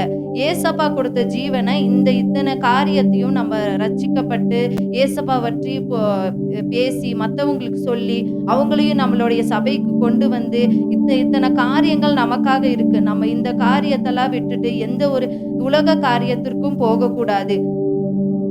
நம்ம வாழ்க்கையில அநேக போராட்டம்லாம் இருக்கும். அந்த போராட்ட மத்தியில நம்ம ஓடும்போது நமக்கு முன்னாடி ஏசப்பா நின்று அந்த காரியத்தை மாற்றி போடுவார். நமக்கு வர பிரச்சனை வந்ததுமே அந்த பிரச்சனை நம்மளுக்கு முன்பாக வர்றதுக்கு முன்னாடி ஏசப்பா அதை மாற்றி போட்டுருவாரு. அதே போல நம்ம இப்போ உலகத்துல வாழும்போது நம்ம சந்தோஷமா இருக்கிறது, பணம் சம்பாதிக்கிறது அப்படின்னு சொல்லிட்டு நிறைய காரியங்கள்ல நம்ம வாழ்ந்துட்டு இருக்கிறோம். அந்த காரியங்கள்லாம் இல்லாம நம்ம இயேசுவுக்காக, அதுவும் ஒரு பகுதி தான். நம்ம சாப்பிடணும், எல்லாம் செய்யணும். அதுக்காக நம்ம ஜெபம் பண்ணி நம்மள ஒரு வேலையில கொண்டு போய் ஏசப்பா நிறுத்துறாருன்னா நம்ம அந்த காரியத்திலயும் இருக்கணும். நம்மளுடைய இந்த சபை காரியத்திலயும் இருக்கணும். பரலோக ராஜ்யத்துல இருக்கிற காரியங்களை உலகத்துல நம்ம செஞ்சு முடிச்சுட்டு தான் போகணும். ஏசப்பா கொடுத்துருக்க ஒவ்வொரு காரியமும் நம்மளுடைய சித்தம். எனக்குன்னு ஒரு சித்தம் இருக்கும், உங்களுக்குன்னு ஒரு சித்தம் இருக்கும். அந்த சித்தத்தெல்லாம் நம்ம செஞ்சு முடிச்சுட்டு தான் ஏசப்பா கூப்பிடுற நேரத்துக்கு தான் நம்ம போகணும். நம்மளா தேவையில்லாம காரியங்கள்லாம் செய்யக்கூடாது. இப்போ யோவான் சுவிசேஷத்துல 10ஆம் அதிகாரம் 7ஆம் வசனம் 17ஆம் வசனம்.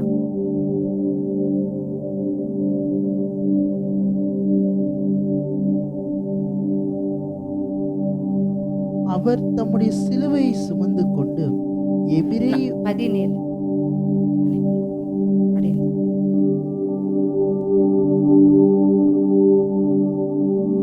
நம்ம கிட்ட ஏசப்பா எப்பவுமே அன்பா தான் இருக்காரு. அவருடைய அன்பு எந்த அளவுமே குறைஞ்சதே கிடையாது. எனக்குன்னு இருக்க அன்பு அது எனக்கு மட்டும்தான், உங்களுக்குன்னு இருக்க அன்பு அது உங்களுக்கு மட்டும்தான்.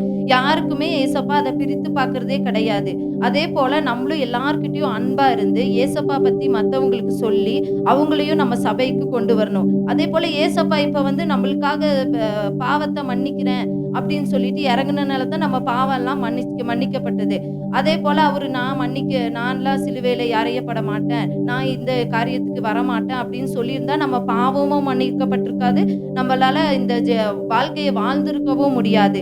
அதே மாதிரி இப்போ உலகத்துல இருக்க மனுஷங்க தன்னோட ஜீவனை ஏசப்பா கொடுத்த ஜீவனை அவங்க எல்லாமே ஏதாவது ஒரு வழியில செஞ்சு இது பண்ணிக்கிறாங்க. அவங்கள கொலை பண்ணிக்கிறாங்க, இல்லைன்னா மற்றவங்கள கொலை பண்ணிடுறாங்க, தற்கொலை பண்ணிக்கிறாங்க, இல்லைன்னா ஆக்சிடென்ட்ல இறந்துடுறாங்க.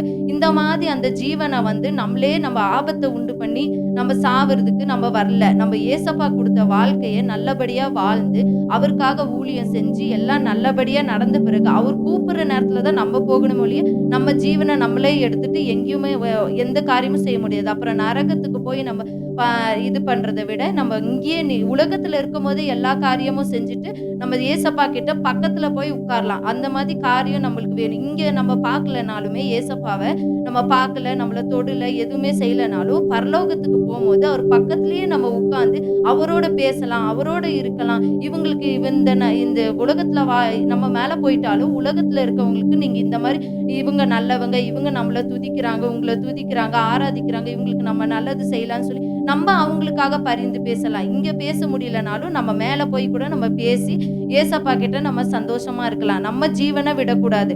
அந்த ஏசப்பா சொல்றாரு, பிதா கொடுத்த ஜீவனை நான் உங்ககிட்ட விடுறேன்னு சொல்லித்தான் உயிர் விடுறாரு ஒழிய நம்மளும் அதே மாதிரி ஏசப்பா கொடுத்த ஜீவனை நம்ம எங்கேயும் விடாம நம்ம கொண்டு போய் நம்ம எப்படி அவர் பிறக்க வச்சாரோ அதே மாதிரி நம்ம கொண்டு போய் ஏசப்பா கிட்ட நம்ம போய் சேரணும். இந்த ஜெபம் கொடுத்த ஜீவனும் நல்ல பிதாவே, ஆமென்.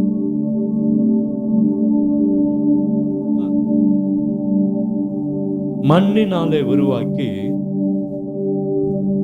ஜீவ சுவாசத்தை அவன் நாசியிலே ஊதினார், ஜீவ ஆத்துமாவானான். அப்படித்தானே இருக்குப்பா, ஜீவ ஆத்துமாவானான். அல்லேலூயா.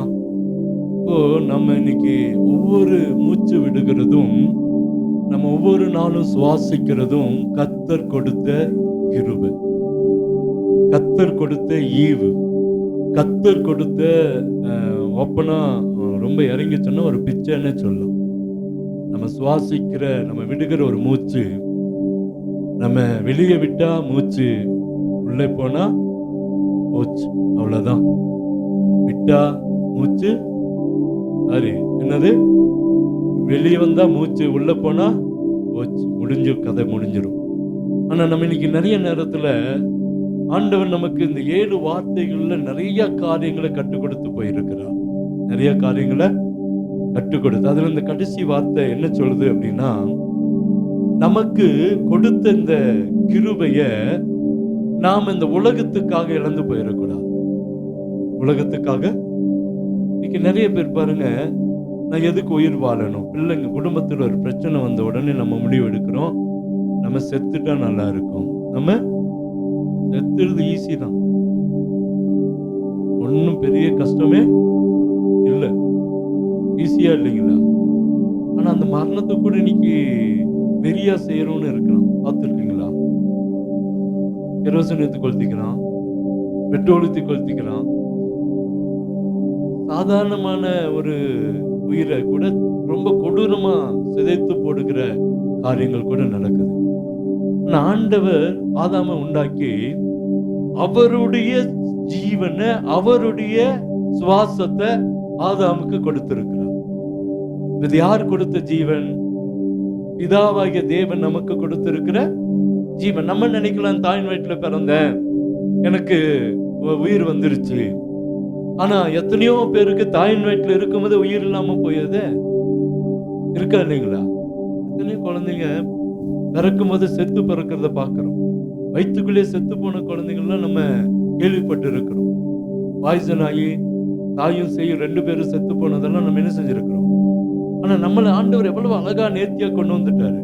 நம்ம ஜீவன் நமக்கு சொந்தம் அல்ல, அதை புரிஞ்சுக்கணும். இயேசு கிறிஸ்துக்கு எவ்வளவு ஜீவன் சொந்தம் இல்லைங்க, அது யாருக்குரியது? பிதாவுக்குரியது. பிதா ஆதாமுக்கு கொடுத்த அந்த ஜீவாத்மா இயேசு கிறிஸ்து வரைக்கும் கிரியை செய்தது, இன்னைக்கு நமக்கு வரைக்கும் கிரியை செய்து, நாளைக்கு பிறக்கிற குழந்தைக்கு வரைக்கும் கிரியை செய்யும். அப்ப அந்த ஆத்மாவுக்கு சொந்தக்காரர் இயேசு மாத்திரம் தான், பிதா மாத்திரம் தான். நம்ம ஆத்மாவை யாரிடத்துலதான் கொடுக்கணுங்க? இயேசுட்டதான் கொடுக்கணும். நம்ம ஒருபோதும் நம்முடைய சரீரத்தை வேற எந்த முடிவு எடுத்துடக்கூடாது. எங்க போகவே போகாது, பரலோகத்துக்கு போகவே முடியாது. நம்ம கிறிஸ்துவர்களுக்கு இது ரொம்ப ரகசியமான காரியத்தை சொல்லி இருக்கிறார். அவர் கொடுத்த ஜீவாத்மா அவர் கரத்துல கொடுத்தார், அவர் ஜீவனை கொடுத்தார். அல்லேலூயா.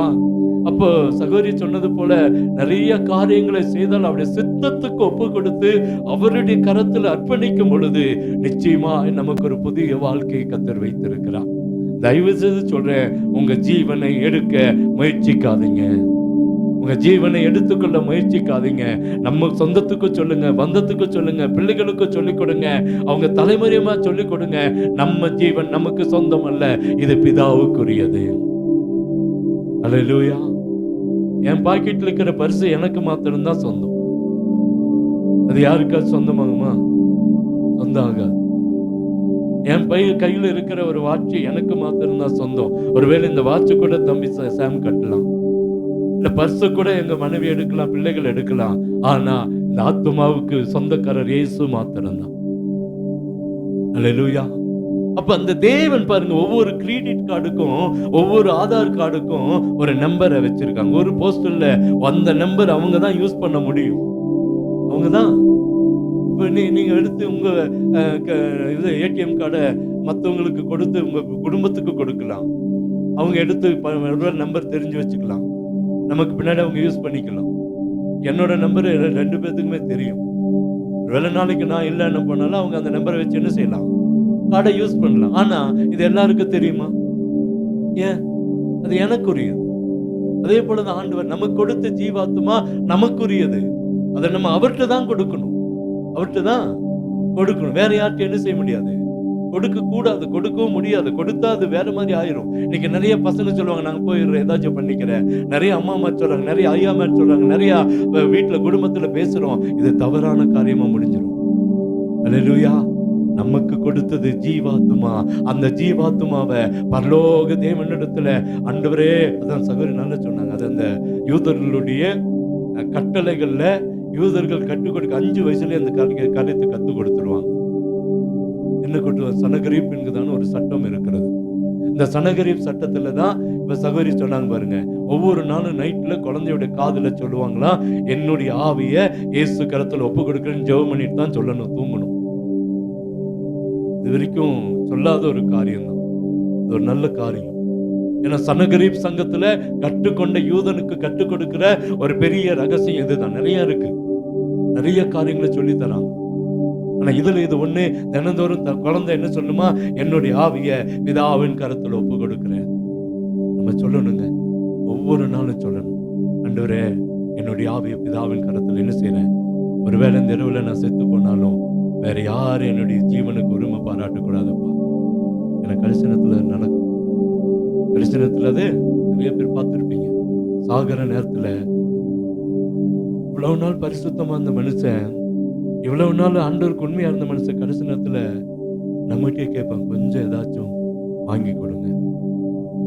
அல்லேலூயா. எங்க அப்பா என்கிட்ட கேட்டாரு, ரொம்ப முடியலப்பா, வெள்ளிக்கிழமை கேட்கிறாரு, ஏதாச்சும் கொஞ்சம் வாங்கி கொடுக்க முடியுமா? பிசாசு எப்படி கிரியை செய்யலாம் பாருங்க. ஞாயிற்றுக்கிழமை இறந்து போறாரு, வெள்ளிக்கிழமை என்கிட்ட கேட்கிறாரு, ரொம்ப முடியலப்பா, 2-3 மாசம் படுக்க பிசாசு எப்படியாச்சும் அந்த ஆத்மாவை எங்க கொண்டு போக நினைப்பான், கொண்டு போக நினைப்பான். நிறைய பேர் நம்ம பார்க்கிறோம் இங்க. நம்ம சொந்தத்துல கூட எத்தனையோ பேர் அந்த கடைசி நேரத்துல தடுமாறி போறதை பார்க்கலாம். அல்லேலூயா. நம்ம ஒருபோதும் தடுமாறக்கூடாதுங்க. நமக்கு கொடுத்த ஜீவாத்மா கர்த்தருடைய கரத்துல ஒப்பு கொடுத்துட்டு தான் கடந்து போன. கண்களை மூடுவோமா? நல்ல வார்த்தைகளை பார்த்திருக்கிறோம். 7 வார்த்தைகள் தேவன் அழகா பேசினாங்க. இந்த 7 பேர் பேசியிருந்தா எனக்கு ரொம்ப சந்தோஷம். அடுத்த வருஷம் இந்த 7 பேரும் பேச உதவி செய்வாராக. இன்னும் நீங்களும் பேசணும்னு விரும்புறோம். இவங்க மாத்திரம் இல்லை, நீங்களும் பேசணும். அடுத்த வருஷத்துல ஒரே வார்த்தையை 2 பேர் கூட பேசலாம்.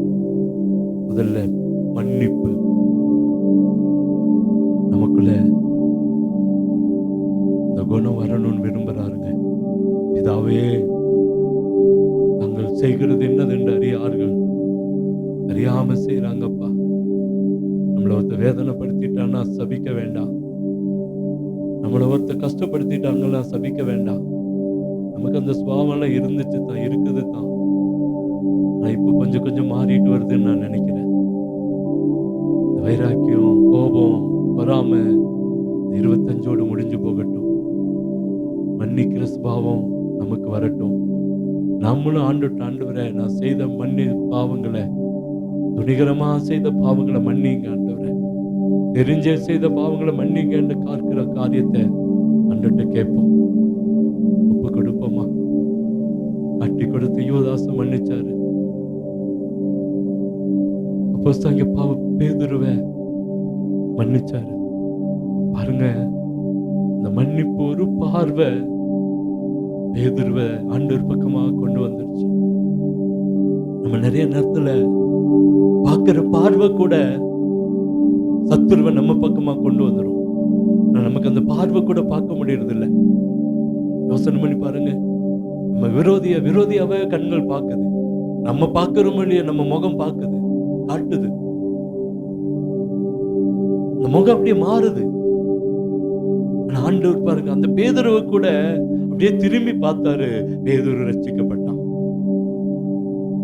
இந்த ஜனங்களுக்காக பரிதபிச்சார். அவங்க சொன்ன வார்த்தை, என் சந்ததி மேல வரட்டும், என் பிள்ளைகள் மேல வரட்டும், சாபம் வந்துருந்துச்சுன்னா உலகம் தாங்கி இருக்காதுங்க. கர்த்தர் அந்த சாபத்தை கொண்டு வரவே இல்லை, ஏதாவும் கொண்டு வரல. நமக்குள்ள அந்த குணத்தை கர்த்தர் எதிர்பார்க்கிறார். ஆண்டவர்கிட்ட கேட்போமா? ஆண்டவருடைய சமத்துல ஒப்பு கொடுப்போமா? எங்களுக்கு அந்த மன்னிக்கிற சுபாவத்தை கொடுங்க ஆண்டவரே. ஏதோ வருஷம் ஏதோ தியானிக்கிறோம், ஏதோ பார்க்கிறோம் அப்படின்னு இல்லைங்க. நமக்குள்ள அந்த சுபாவம் வரட்டும். தேவனுக்குள்ள இந்த சுபாவம் நமக்குள்ள வரட்டும். ஆண்டவரே, ஹல்லேலூயா, இயேசுவே உமக்கு ஸ்தோத்திரம் என்று சொல்லுவோம். நம்ம வாழ்க்கையில ஒரு மாற்றத்தை கர்த்தர் எதிர்பார்க்கிறாருங்க. ஆண்டவர் நமக்கு மன்னிக்கிற சுபாவத்தை கொடுத்திருக்கிறார். மன்னிப்போம். இன்னைக்கு ஒண்ணு எழுதி வச்சுக்கோங்க. வீட்டுல போய் யோசனை பண்ணுங்க. யார் இடத்துல அது ரொம்ப நாளா பேசாம இருக்கீங்களா? நீங்க பேசுங்க.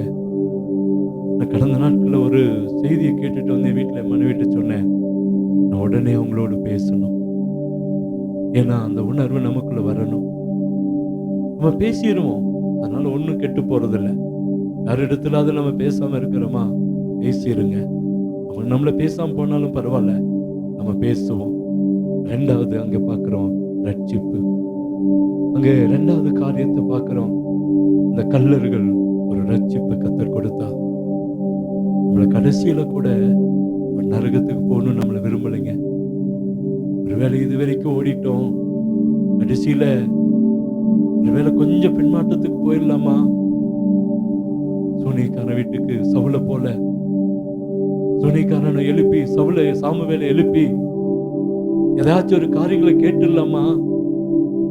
அங்க போனா ஒருவேளை சுகமாயிருமா, இங்க போனா ஒருவேளை சுகமாயிருமா, அல்லது அது எடுத்தா சுகமாயிருமா, இது எடுத்தா என்ன? வேதாகமத்துல ஒரு வசனம் இருக்கு, வியாதி நேரத்துல கொஞ்சம் திராட்சை ரசத்தை எடுத்துக்கங்க. அவர் சொல்றது திராட்சை ரசத்தை. நம்ம ஒயினை தேடி போயிடக்கூடாது, குடிய தேடி போயிடக்கூடாது. பைபிள்ல போட்டிருக்குதே பாஸ்டர், அதெல்லாம் அதோட அர்த்தம். திராட்சை ரசம் என்ன?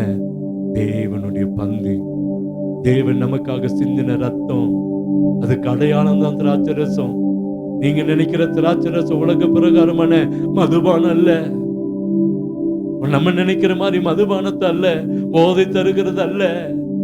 தேவனுடைய ரத்தத்தை நம்ம ஆண்டவர்கிட்ட கேட்கணும். ஆண்டவர், உங்க ரத்தம் என்ன சுகப்படுத்தட்டும். அதுதான் அதோட அர்த்தம். அதோட அர்த்தம் அதுதான். ரத்தம் நம்மளை சுகப்படுத்தணும்.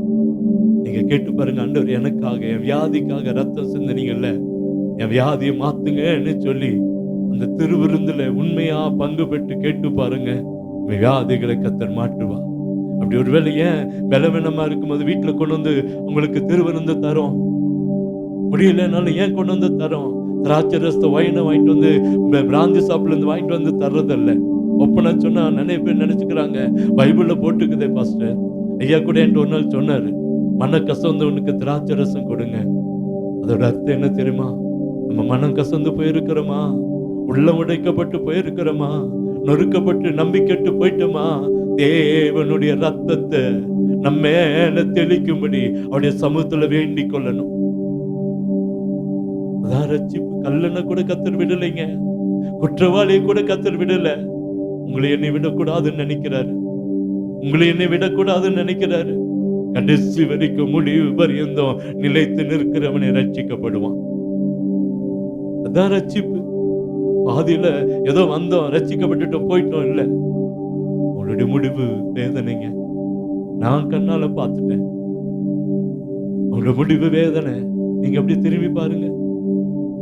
இந்த சபையில இருந்து எத்தனையோ பேருடைய முடிவு வேதனையா போய் இருக்கா இல்லையா?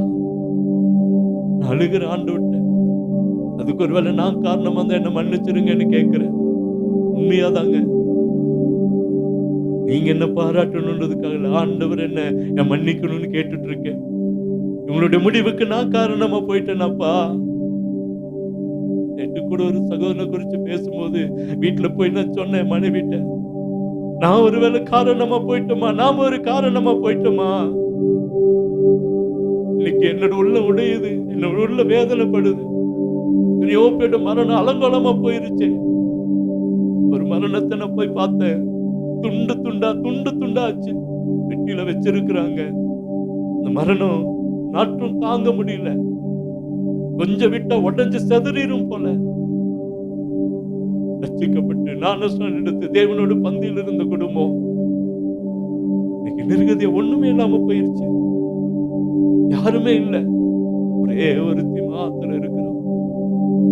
அந்த பொண்ணு ஒழுக்குமா சபைக்கா உண்மையா இல்லை. எத்தனையோ பேர், ஒருத்தர் மாத்திரம் எத்தனையோ பேரோட மரணங்கள் அலங்கோலமா போயிடுச்சு. ஏன் தெரியுமா? நினைச்சிட்டாங்க நாங்க ரட்சிக்கப்பட்ட போதும், எங்க பேர் ஜீவ புஸ்தகத்தில் எழுதப்பட்டுரும், நாங்க பரலோகத்துக்கு போயிருவோம், காணிக்க கொடுக்கிறோம், தசபாத்து கொடுக்கிறோம், சபைக்கு சரியா வந்துடுறோம், நாங்க பரலோகத்துக்கு போயிருவோம். இல்லைங்க. சாகர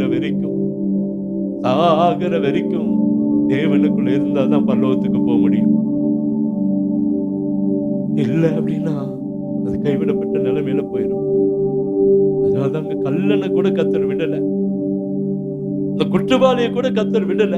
இவனாவது ரட்சிக்கப்பட்டு வரட்டும். ஞானஸ்நானம் எடுக்கல, அந்நிய பாஷை பேசல, ஆவியின் அபிஷேகத்தை பெறல, திருவிருந்து எடுக்கல. ஆனாலும் ரட்சிப்பு அவனுக்குள்ள வந்தது. நமக்குள்ள அந்த ரட்சிப்பு கடைசி வரைக்கும் இருக்கணுங்க. பெற்றுட்டோம். நம்ம எப்படி தெரியுங்களா? மண்பானையில பெற்று இருக்கிறோம். மண்பானையில பெற்று இருக்கிறோங்க ரட்சிப்ப. தங்க தட்டுல இல்ல, வெள்ளி பாத்திரத்துல அல்ல, அல்லது ஈய தட்டுல ஈய பாத்திரத்துல அல்ல, சிமெண்ட்ல இரும்புல அல்ல, மண்பானையில பெற்று இருக்கிறோம் அந்த ரட்சிப்பு. உடைந்து போகாம பாதுகாத்து கொள்ளணும் தான் கர்த்தர் விரும்புறார். அதான் இங்க கோடிட்டு காட்டுகிறார். இவன் ரட்சிக்கப்பட்டு இருக்கிறான், பரலோகத்துக்கு என்னோடு வருவான். ஆண்டவர் பரலோகத்துக்கு போகும்போது அவனை பார்த்திருப்பார். பரதீசுக்கு அவன் போயிட்டான். ஆண்டவர் அந்த உயிர்த்தெழுந்த பிறகு போகும்போது அந்த கல்லனை, அந்த குற்றவாளியை பார்த்திருப்பார். ஆனா அதுல ஒரு பெரிய ரகசியம் இருக்கு. அவன் அங்கே பரலோகத்துக்கு போனான ஒழிய பரலோகத்தின் மகிமை அனுபவிச்சிருக்க முடியாது. அதுலயும் தெரிஞ்சுக்கங்க. அவன் மாத்திரம் ரட்சிக்கப்பட்டானே, அவன் ரட்சிக்கப்பட்டான், பரலோகத்துக்கு போனான். பரலோகத்தின் ஆசீர்வாதம் ஒண்ணு இருக்குங்க. 1000 வருட அரசாட்சின்னு ஒண்ணு இருக்கு. அதுல நமக்கு பங்கு வேணுமே. அதுதான் நம்மள முன்னாடியே ரட்சிப்புல நடத்திட்டாரு. நிறைய பேர் சாகும்போது ரட்சிக்கப்படலாம். நிறைய பேர் இயேசுவை ஏற்றுக்கொண்டுட்டு செத்து போலாம், பரலோகத்துக்கு போகலாம். அது நல்லதுதான். ஆனா அந்த தேவனுடைய ராஜ்யத்துல அவரோடு அரசாட்சி செய்கிற அந்த கிருபை உங்களுக்கு எனக்கும் தான். அதை தக்க வச்சுக்கணுங்க. இப்பவே ரட்சிக்கப்படு. இதையே அனுக்கரக்க காலம், இதே ரட்சிப்பின் நாள். ஏன் சொல்றாரு? ரட்சிக்கப்பட்டுட்டோம், மண்பானையில வாங்கி இருக்கிறோம், உடையாம பார்த்துக்கணும். இன்னைக்கு ஒரு வேலை அதுல சரியில்லைன்னா அன்னிட்டு உட்காந்து கேளுங்க, ஜெபம் பண்ணுங்க, ஜெபம் பண்ணுங்க. ஆண்டவர் உணர்த்துவார். உட்காந்து பாருங்க. ஜெபத்துல ஆண்டவர் நமக்கு பல காரியங்களை உணர்த்துறாரு. தெய்வ சமத்துல காத்திருக்க காத்திருக்க காத்திருக்க அநேக காரியங்களை செய்து கொண்டிருக்கிற ஆண்டவர். காத்துக்கொள்வோங்க. ரட்சிப்பு நம்முடைய கரத்துல இல்லை, அவருடைய கரத்துல இருந்து பெற்று இருக்கிறோம். மூன்றாவது ஒரு பராமரிப்பு பாருங்க. வேறொரு கோத்திரத்துல, வேறொரு இடத்துல இருந்து ஒரு சொந்தத்தை கர்த்தர் உண்டாக்கி போனார். நீங்களும் நானும் இன்னைக்கு எத்தனை பேர் வேறு மதத்தை உள்ள ஆண்டவர்களை கொண்டு வர முயற்சி எடுத்து இருக்கிறோம். வேறு ஜாதிய என் குடும்பம் என் குடும்பம் என் குடும்பம்னு இருக்கிறோமே. என் பிள்ளைகள் ரட்சிக்கப்படணும்னு நினைக்கிறோமே. நல்லதுதான், இல்லைன்னு சொல்லல. உங்க பிள்ளைகளும் ரட்சிக்கப்படணும், உங்க சொந்த குடும்பமும் ரட்சிக்கப்படணும், நம்ம சொந்த குடும்பமும் ரட்சிக்கப்படணும், ஒரு ஜாதிகளும் ரட்சிப்புல வரணும். யோவான் ஒரு ஜாதிங்க, இயேசு கிறிஸ்து ஒரு கோத்திரம். ஜாதின்னு சொல்றதோட கோத்திரம். இவன் மீன் பிடிக்கிறவன் யோவான் குடும்பம். இயேசு அப்படி இல்லை. இயேசு வேற கோத்திரம், யோவான் வேற கோத்திரம். ஆனா யோவானுக்கு தாயா இயேசு மரியாள அங்க விட்டு போகிறத பார்க்கிறோம். மரியாளுக்கு ஒரு மகனை வேறு கோத்திரத்திலிருந்து யோவானை கொடுத்துட்டு போறத பார்க்கிறோம். எத்தனை பேர் புற ஜாதிகளுக்காக, பக்கத்தில் இருக்கிற இந்த கோத்த ஜனங்களுக்காக, இந்த தோடா ஜனங்களுக்காக, படுகா ஜனங்களுக்காக. இன்னைக்கு பாருங்க, இந்த அரசாங்கம் என்ன செஞ்சிருக்கு தெரியுமா? குட் ஃப்ரைடேல இது இல்லை, கவர்மெண்ட் ஹாலிடே இல்லை, கேன்சல் பண்றான்.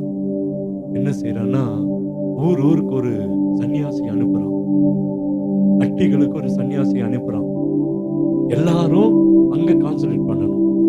இன்னைக்கு லீவ் விடணும், அட்டியெல்லாம் இன்னைக்கு லீவா இருக்கணும்னு நினைக்கிறீங்க. எல்லா அட்டிகளுக்கும் இன்னைக்கு ஒரு காரியம் நடக்குது. இந்த அட்டி மாத்திரம் இல்லை, எல்லா படுகா கிராமங்களுக்கு இன்னைக்கு ஒரு சன்னியாசி போறான். ஒவ்வொரு சன்னியாசி பரிசுத்திலிருந்து, பிஜேபியிலிருந்து இன்னைக்கு போய் அவங்கள அங்க பக்கமா இன்னைக்கு இந்த ஈஸ்டர் வந்து குலைக்கணும். சாரி, இந்த குட் ஃப்ரைடே குலைக்கணும். இன்னைக்கு குட் ஃப்ரைடே ஆராதனையை குலைச்சு போடணும். ஜனங்கள் இந்த குட் ஃப்ரைடேக்குள்ள போகக்கூடாது. நீங்க பாருங்க, கிறிஸ்துமஸ வாஜ்பாய் பிறந்த நாள்னு கொண்டு வந்தான். எத்தனை பேர் இதை உணர்ந்து இருக்கீங்களோ தெரியல. சாஸ் உள்ள பூந்து இருக்கலாம். அன்னைக்கு கிறிஸ்துமஸ்னால கிறிஸ்துமஸா இல்லாம வாஜ்பாய் பிறந்த நாள் அப்படின்னு வச்சுட்டான். என்ன ஆச்சு? அப்படியே அந்த கிறிஸ்துமஸ்க்கு உரிய காரியங்கள் அடிக்கப்பட்டு போகுது. இன்னைக்கு இந்த குட் ஃப்ரைடேவை அதை அடிக்கணும்னு ஒரு காரியத்தை செய்யறான். கீழெல்லாம் அரசாங்கத்தை விடுமுறை இல்லை. இன்னைக்கு ஏன் தெரியுமா? இன்னைக்கு உலகத்தை தன் பக்கமா கொஞ்சம் கொஞ்சமா கொண்டு வந்து கொண்டிருக்கிறான். நாம் அதுக்கு அடிமை ஆயிடக்கூடாது. நமக்கு எத்தனை பேருக்கு பாரம் இருக்கிறது. என் பக்கத்து வீட்டு ஜன வேறு கோத்திரம் ரட்சிக்கப்படணும். இன்னைக்கு நமக்குள்ள கோத்திரத்தின் ஆவி இருக்குது. நம்ம சொந்த குடும்பம் ரட்சிக்கப்படணும்னு நினைக்கிறோம். ஆனா மற்ற ஜாதிகள் ரட்சிக்கப்படுவதற்கு நம்ம பிரயாசிக்கணும். அந்த மூணாவது வார்த்தை, ரட்சிப்பு நமக்குள்ள வரணும்.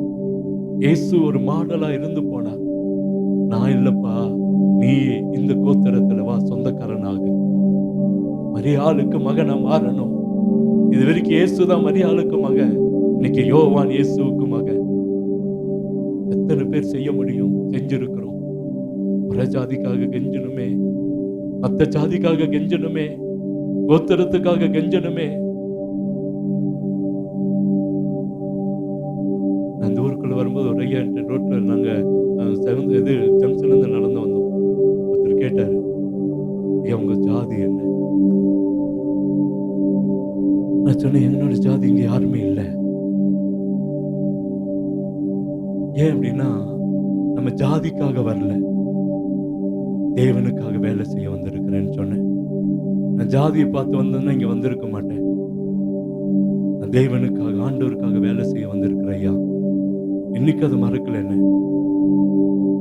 எங்க தாத்தா ஒருத்தர் இருந்தாரு. அவர் சொன்னார், டேய், நம்ம ஜாதியில ஒரு ஊழியக்காரர் வந்து இருக்கிறடா, பெரிய சந்தோஷம்.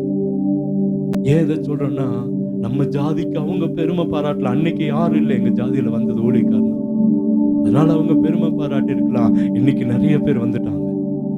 இன்னைக்கு எங்க சொந்தத்துல நிறைய ஊழியக்காரங்க இருக்கிறாங்க.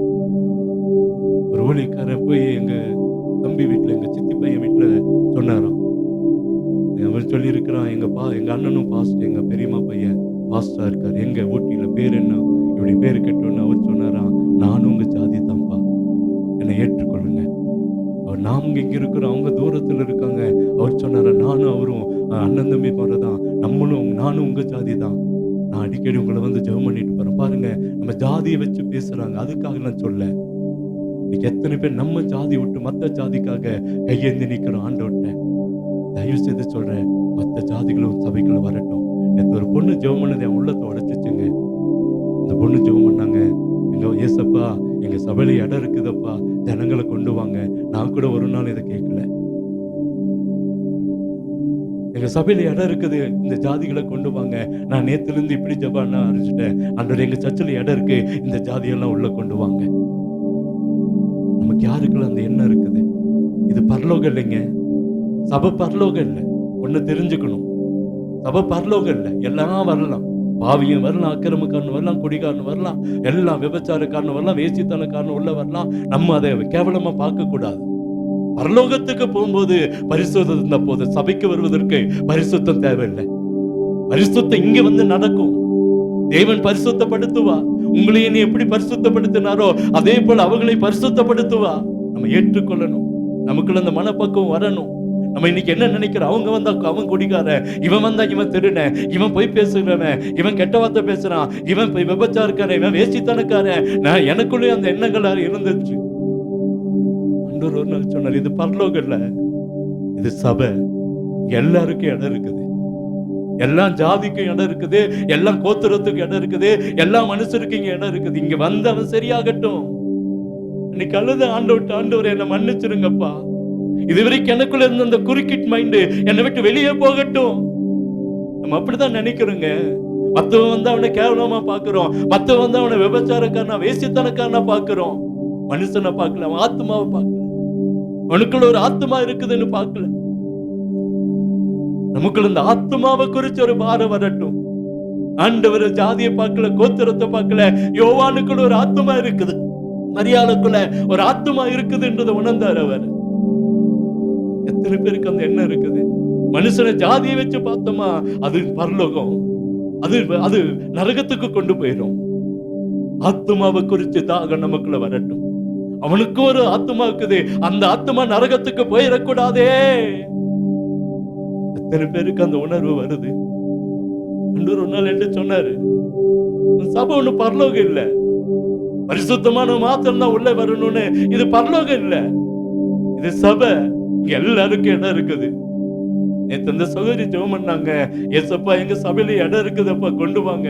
ஏன் அன்னைக்கு உணர்ந்தேன், அன்னைக்கு ஆண்டவர் சொன்னதுக்கும் இன்னைக்கு இந்த மக ஜெபிக்கிறதுக்கும் ஒரு பெரிய அற்புதம் நடக்கிறதுக்கும் கர்த்தர் ஒரு காரியமாய் விளங்க பண்ண போறா. நமக்குள்ள அந்த எண்ணம் இன்னைக்கு வரட்டுங்க. 7 வார்த்தைகளை தியானிக்கிறோம். 3வது வார்த்தை ரட்சிப்பை குறித்துதான்னு பாரோம். நமக்குள்ள அந்த எண்ணம் வரட்டும். சபையை பரலோகமா நினைக்க வேண்டாம், இது ஒரு சபையா நினைப்போம். இங்க வந்து பரலோகத்துக்கு போவதற்கு வழி காட்டுகிற இடம் தான் இது. ஸ்கூலுக்கு 1வது போனதுமே நம்ம கிராஜுவேட் ஆகிறது இல்லை. 1வதுக்கு போனதுமே காலேஜுக்கு போக முடியாது. படிப்படியா படிச்சு போனதான் 12th முடிச்சாதான் காலேஜுக்கு போக முடியும். அதே போலதான் இங்க வரவன் பரிசுத்தமாகி பரலோகத்துக்கு போகட்டும்.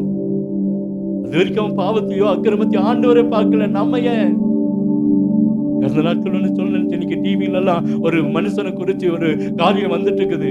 நமக்கு அது தேவையில்லாத காரியம். ஒரு ஊழியக்காரனை குறிச்சு நான் எங்க மனைவிட்ட சொன்னேன், வீட்டுல சொன்னேன், இதை குறிச்சு வெளியே பேசக்கூடாது. அது தேவனுக்கும் அவருக்குரியது பங்கு. நல்லது செஞ்சா நல்லது கிடைக்கட்டும், கெட்டது செஞ்சா கர்த்தருடைய தண்டனை கிடைக்கட்டும். நம்ம நியாயாதிபதி இல்லை, நம்ம கோர்ட் இல்லை, நம்ம வக்கீல் இல்லை, நம்ம நியாயாதிபதி இல்லை. அதை குறித்து அவதூறு பேசி எதுக்கு? அந்த நாட்கள் ஒருத்தர் சொன்னாரு, ஒரு மனுஷனுக்காக உலகமே பேசிட்டு இருக்குது. இன்னைக்கு தேவையா இது? யூடியூப் எடுத்த அவனை பத்தி, டிவி எடுத்த அவனை பத்தி, எதுக்கு இது நமக்கு தேவை? நம்ம வாழ்க்கையை திரும்பி பார்ப்போம், நம்ம ஆத்மாவை காத்துக்கொள்வோம். நமக்கு ஒரு ரட்சிப்பை கர்த்தர் தருவாராக.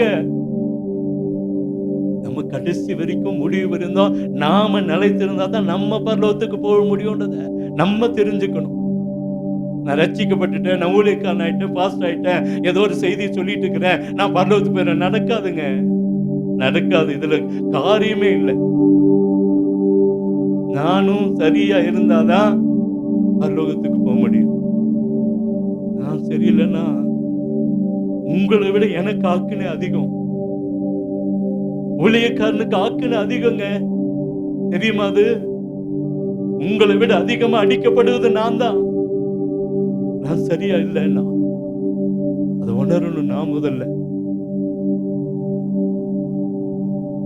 நமக்குள்ள அந்த ரட்சிப்புக்காக வேண்டுவோம். முடிக்கிற வரைக்கும், சாகிற வரைக்கும் இந்த ரட்சிப்புக்குள்ள நிலைத்து நிருந்து பாக்கியவானா மாறி ஆண்டவருடைய கரத்துல ஜீவனை கொடுத்து அவருடைய கரத்துல ஒப்பு கொடுத்து ஓடுவோம். நாலாவத நம்ம பார்க்கிறோம், ஒரு பரிதவிப்பு பார்க்கிறோம். 9ஆம் மணி நேரத்துல ஏலி ஏலி லாமா சபக்தானி, இயேசுவே என் தேவனே என் தேவனே ஏன் என்ன கைவிட்டீங்க? அதை உணரணுங்க. ஒரு சின்ன அடி வந்த உடனே ஐயோ இயேசுவே கண்ணு இல்லையா காது இல்லையான்றோம். நம்ம அந்த வேதனையை அனுபவிக்கணுங்க, அந்த பாடுகளை அனுபவிக்கணும். அப்பதான் அந்த உண்மையான அந்த பரிசுத்தம் வரும், உண்மை வரும். நம்ம பாடுகளை அனுபவிக்காத வரைக்கும் பரிசுத்தத்தை காத்துக்கொள்ள முடியாது. இயேசு அனுபவிச்சார், ஆண்டவர் கைவிட்டார். அவருடைய கட்டுப்பாட்டுக்குள் இருந்த ஆண்டவர், அவருடைய செல்ல மடியில் இருந்த செல்ல பிள்ளையா இருந்த இயேசு கிறிஸ்துவையே தேவன் கைவிட்டார். அவர் பொய் பேசல, என்னை ஏன் கைவிட்டீங்கன்னு பொய்யா கேட்கல. உணர்ந்தார் அந்த வேதனைய, அந்த ஜாட்டை அடிகளை, அந்த கசை அடிகளை, அந்த மல்முடி சூட்டப்பட்டதை, அவருடைய அந்த சிலுவையின் வெயிட்ட அவர் அடி, அந்த உணர்ந்ததை தான் அந்த இடத்துல பார்க்கிறோம். பாடு, அந்த வேதனை நமக்குள்ள வரணுங்க. கஷ்டத்தை அனுபவிக்கணும், பாட அனுபவிக்கணும். சுகமா இருக்கிற வாழ்க்கை அல்ல கிறிஸ்துவ வாழ்க்கை. சுகமா இருக்கணும்னு தான் கர்த்தர் அழைச்சிருக்கிறாரு. ஆனா நம்மளும் ஒரு சில பாடுகளை அனுபவிக்கணும். ஆண்டவர்ட்ட அதனால முடிவு பண்ணிட்டேன், ஜீவன் இருக்கிற வரைக்கும் நான் என்னையே நான் வருத்தி கொள்ள ஆரம்பிக்குவேன். என்ன நடந்தாலும் சரி, நான் வருத்திட்டே இருக்கிறேன். கொஞ்சமாவது ஒரு நாளைக்கு கொஞ்சமாவது எங்க உடம்புல இருந்த ரத்தம் வெளியே வரணும். இந்த பாட நம்ம அனுபவிக்கணும். இந்த வேதனையை அனுபவிக்காம நம்ம எதையுமே சரியா செய்து கொள்ள முடியாது. ஆண்டவர்ட்ட கேட்டுட்டே இருக்கேன். ஒவ்வொரு நாளும் என்ன நானே வருத்தி ஆண்டவருடைய சமத்துல காத்திருக்க ஆரம்பிச்சிருக்கிறேன். ஏன் அப்படின்னா நமக்கு அந்த பாடுகளை உணரணும். கைவிடப்பட்ட அந்த சூழ்நிலை தெரியணும். நம்ம கேட்கணும், ஏன் தேவனே என் தேவனே ஏன் என்ன கைவிட்டீங்க? அப்பதான் அங்கிருந்து பரலோகத்திலிருந்து ஆறுதல் நமக்கு நேர கடந்து வரும். சுகமான வாழ்க்கை கிறிஸ்துவம் அல்லைங்க. கொஞ்சம் நெஞ்ச பிரச்சனை தான், வேதனை தான், கண்ணீர் தான். கண்ணிடத்துல பிரச்சனை தான், மனைவிடத்துல பிரச்சனை தான், பிள்ளைகளிடத்துல பிரச்சனை தான். என்ன செய்ய முடியும்? வேதனையை அனுபவிக்காம வேதனையை உணர முடியாது. ஆண்டவர் உணர்ந்தாரு. அதனாலதான் இன்னைக்கு கஷ்டப்படுகிற ஜனங்களுக்காக இறங்கி வராருங்க. அவர் அந்த அடிக்கப்பட்டதுனால்தான், ரத்தம் சிந்தினதுனால்தான், ஜாட்டியில் அடி வாங்கினதுனால்தான் இன்னைக்கு அப்படிப்பட்ட கஷ்டப்படுகிற ஜனங்களுக்கு, பாரப்படுகிற ஜனங்களுக்கு சாபமான முள்முடிய அவர் சுமந்து, பாவத்தை அவர் சுமந்து நம்மளை வெளியே கொண்டு வந்து கொண்டு இருக்கிறார். நமக்கு அந்த அனுபவம் வேணும். ஆண்டவர்ட்ட கேட்கணும், ஆண்டவரே அந்த பாடுகளை நான் அனுபவிக்கணும் ஐயா, அந்த பாடுகளை நான் உணரணும் ஆண்டவர். உங்க பாடுகளை மேலோட்டமா பேசிட்டு இருக்க கூடாது ஆண்டவரே. மேலோட்டமா நான் பேசிட்டு ஏதோ ஒரு கடமைக்கு பேசிட்டு பரவாயில்ல, நானும் என்ன வருத்தணும். ஏன்னைக்கு கொஞ்ச நேரம் முழங்காலம் முடக்கிறோம், முடியலதான். பாஸ்டுக்கு மாத்திரம் நேர் முழங்கால் போட முடியுதா? இல்ல. எனக்கு இருக்கிற பலவீனம் உங்களுக்கு இருந்துச்சுன்னா ஒரு நிமிஷம் கூட நிக்க மாட்டீங்க. அத்தனை பலவீனங்கள் இருக்கிறது, அத்தனை வேதனைகள் இருக்கிறது, அத்தனை பாடுகள் எனக்கு இருக்கிறது, அத்தனை ஏக்கங்கள் பெருமூச்சுகள் எனக்கும் இருக்குது. ஆனாலும் தேவ சமத்துல காத்து இருக்கிறோமே. ஏன் ஓடுறோம்? ஞாயிற்றுக்கிழமை ஏன் வீதியில ஓடுறோம்? ஏன் காலையில ஓடி வருகிறோம்? எங்களுக்கு தூங்க தெரியாதா? எனக்கு தூங்க முடியாதா? ஏன் உங்களுக்கு தூங்க முடியாதா? ஏன் ஓடி வரீங்க?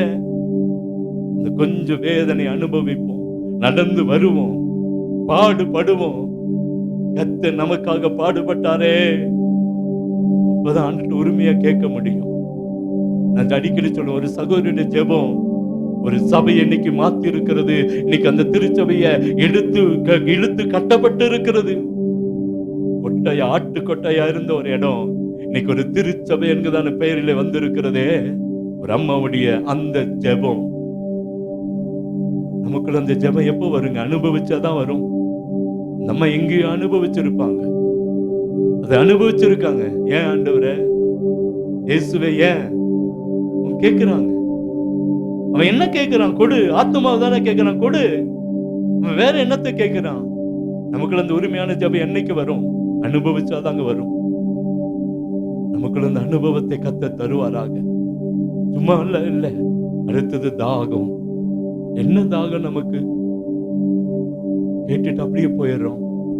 30 நாள் ஜெபம் என்று வைத்திருக்கிறோம். 16 18 நாள் முடிஞ்சிருச்சு.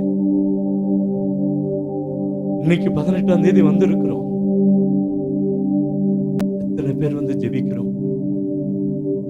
நமக்கு என்ன தாகம் இருக்குங்க?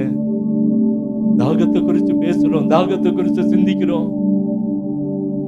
அழிஞ்சு போகிற ஆத்துமா பக்கத்து வீட்டுல குடிச்சு வெறிச்சு கிடக்குறானே, பக்கத்து வீட்டுல குடிக்க அடிமையா கிடக்குறானே, பக்கத்து வீட்டுல போதைக்கு அடிமையா கிடக்குறானே, விபச்சாரத்துக்கு வேசித்தனத்துக்கும் அடிமையா கிடக்குறானே. என்ன பாரம் இருக்கிறது?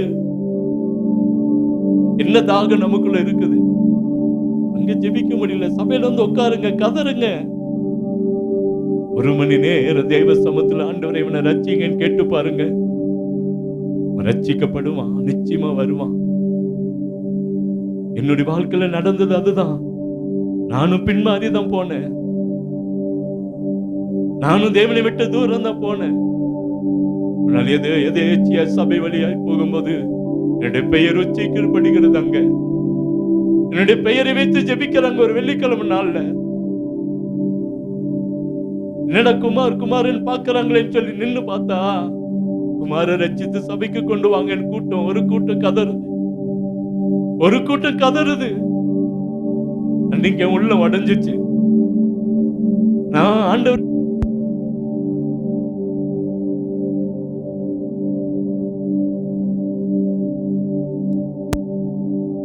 இல்லையா, கேட்காம போட்டும் கர்த்தர் நிச்சயமா அவங்களை உணர்த்துவார். நமக்கு அந்த தாகம் வரட்டும். எத்தனை பேர் நான் சொன்னேன் பைபிளை தூக்கி போட்டு வெளியே போயிட்டாங்க. கடந்த நாட்கள் ஒரு ஜபத்துக்கு, ஒரு வீட்டுக்கு ஜபத்துக்கு கூட்டி இருந்தாங்க. போய் ஒரு 40 நாள் பிரேயர் நினைக்கிறேன். ஒரு சகோதரி அந்த சால்வைக்குள்ள பைபிளை மறைச்சு கொண்டு வராங்க. நான் அப்படியே அழுதேன். சால்வைக்குள்ள பைபிள் இன்னைக்கு மறைக்கப்படுகிறது. இன்னைக்கு நமக்கு அந்த தாகம் வரலையே. அந்த நாட்கள் சொன்னாங்க, பாக்கெட்ல ரட்சிக்கப்பட்டு நானும் எடுத்து திருவிருந்தில பங்கு பெற்ற ஒரு பையனுடைய பாக்கெட்ல கயிறும் திருநூறும் இந்த உலகத்துக்கு பிரகாரமான காரியங்கள் இருக்குது. இதுக்காக யார் ஜெபிக்க முடியும்? ஒரு வாலிப பையன். நம்ம என்ன செஞ்சு கொண்டு இருக்கிறோம்?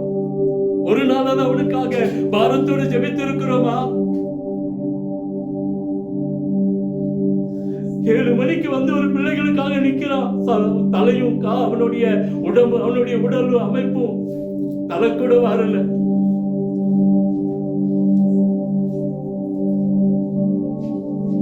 நேற்று நடந்த சம்பவம். யார் அவனுக்காக ஜெபிக்கிறோம்? நமக்கு என்ன தாகம் இருக்கிறது? சபை இருக்குது, நல்ல குடும்பம் இருக்குது, நல்ல கர்த்தர் நமக்கு ஆசீர்வாதமா வச்சிருக்கிறார். தாகம் இருக்கா? அன்னைக்கு அவனுடைய வாழ்க்கை பிசாசுக்கு நேரம் போச்சுன்னா, அவனுடைய வாழ்க்கை மரணத்துக்கு நேரம் கடந்து போச்சுன்னா, ஒருவேளை அவனுடைய வாழ்க்கை அந்த நரகத்துக்கு நேரம் போயிடுச்சுன்னா யார் பதில் சொல்லுவா? அந்த நாட்கள் என்ன சபையில சொன்னேன், உங்களுக்கு தெரியுமா தெரியல. ஒரு வாலிப பையன், நான் பஸ்ல போயிட்டு இருக்கிறேன். பயங்கர கூட்டம், ஒரு பயங்கர ஆக்சிடென்ட். ஆக்சிடென்ட்ல ஒரு வாலிப பையன் மரிச்சு போயிருக்கிறான். பார்ட்ஸ், ஒரு சில பார்ட்ஸ் வண்டியிலே இருக்கு. மீதியை எடுத்து 108ல வைத்து தூக்கிட்டு போறாங்க. பயங்கரமான கூட்டம். நான் இறங்கி ஓடுறேன். ஆக்சிடென்ட் சொன்னாங்களே, என்னன்னு பார்க்கலாம். அது குறிப்பிட்ட ஒரு பையனுடைய பெயரை சொல்றாங்க. இந்த ஊருக்கார பையன், இந்த பையன் சொல்றாங்க. ஐயோன்னு சொல்லிட்டு நான் ஓடுறேன். போய் கேட்கிறேன், இல்லைங்க எடுத்துட்டு போயிட்டாங்க. அவனுடைய துண்டு பணம், அந்த சரீரத்தின் துண்டுகள் அந்த வாகனத்துல சிக்கி இருக்கிறத நான் பார்த்தேன். உண்மையல்ல, ஒரு சொப்பனம், ஒரு கனவு. அழுது அது கேள்விப்பட்ட ஒரு பெயர், ஒரு வாலிபனுடைய மரணம் இவ்வளவு கொடூரமா போகணுமா? எனக்கு அதை வெளிப்படுத்தின. நான் சபையில சொல்லி ஜெபம் பண்ண அன்னைக்கு இங்க ஜெபத்துல சொன்ன, இப்படி ஒரு காட்சி நான் பார்த்தேன். இப்படி நடக்க கூடாது.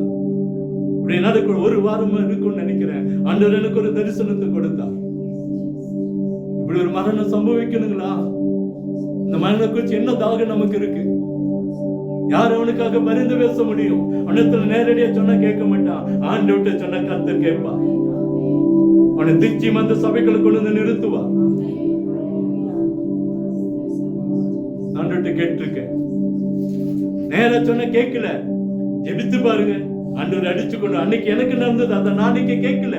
என் சுபாவம் அப்படி, என்னுடைய அன்னைக்கு இருந்த நடத்தை அப்படியா இருந்தேன். ஆண்டவர்ட்ட ஜெபம் பண்ணாங்களே, ஆண்டவர் என்ன அந்த ஜெபத்தை கேட்டு என்ன கொண்டு வந்து நிறுத்தினாரு. இன்னைக்கு உங்க முன்ன அவர் ஊழியக்கார நான் நிறுத்தி இருக்கிறாரு. ஏன் அவனை கொண்டு வரக்கூடாது? ஏன் அந்த அடிப்பட்ட அந்த ஆக்சிடென்ட்டுக்கு கடந்து போன பையனை ஏன் மீட்டெடுத்து சபைகளை கொண்டு வரக்கூடாது? நம்ம ஜெபிச்சா நடக்கும். தாக வேணுங்க, தாக இல்லாட்டி ஒண்ணும் நடக்காது. இன்னைக்கு மனுஷனா இல்லைங்க, மிருகமா மாறிட்டு வரா.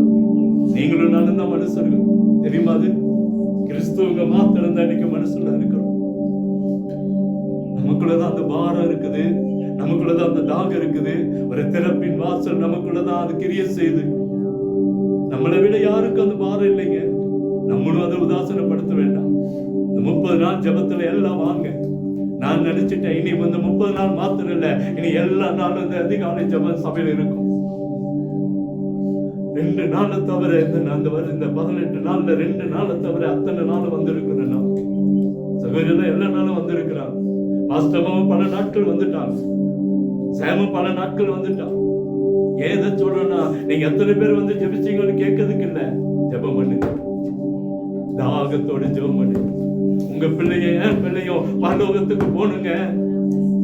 சகோதரிக்கு அந்த நாட்கள் ஒரு பொருத்தனை பண்ணி ஒரு காணிக்கை கொடுத்தாங்க. இது யாருக்காக ஜெபிக்க போறோம்? யாரு ஜெபம் பண்ணா? அந்த பையன் ரட்சிக்கப்பட்ட, அந்த மகன் ரட்சிக்கப்பட்ட, யாரு ஜெபம் பண்றோம்? இந்த தாகம் நமக்கு அவங்க ஒரு அறிக்கை பண்ணி கொடுத்துட்டாங்க. அவங்களோட வேலை முடிஞ்சிச்சு. அடுத்தது நமக்குள்ளதான் அந்த பாரம் வரணும். அவங்க கொடுத்துட்டாங்க, நம்ம கேட்கணும். ஆண்டவரே, இப்படி ஒரு காணிக்கை கை நீட்டி வாங்கிட்டனே, எங்க சபைக்கு இப்படி ஒரு காணிக்கை கொடுத்துட்டாங்களே, அவங்களை ரட்சிப்புல கொண்டு வரணும். அதோட பாவத்தை, அதோட பலியை நாங்க சுமப்போமே, அந்த ரத்த பலி எங்களுக்கு மேல வருமே. இந்த தாகம் நமக்குள்ள வரணுமே.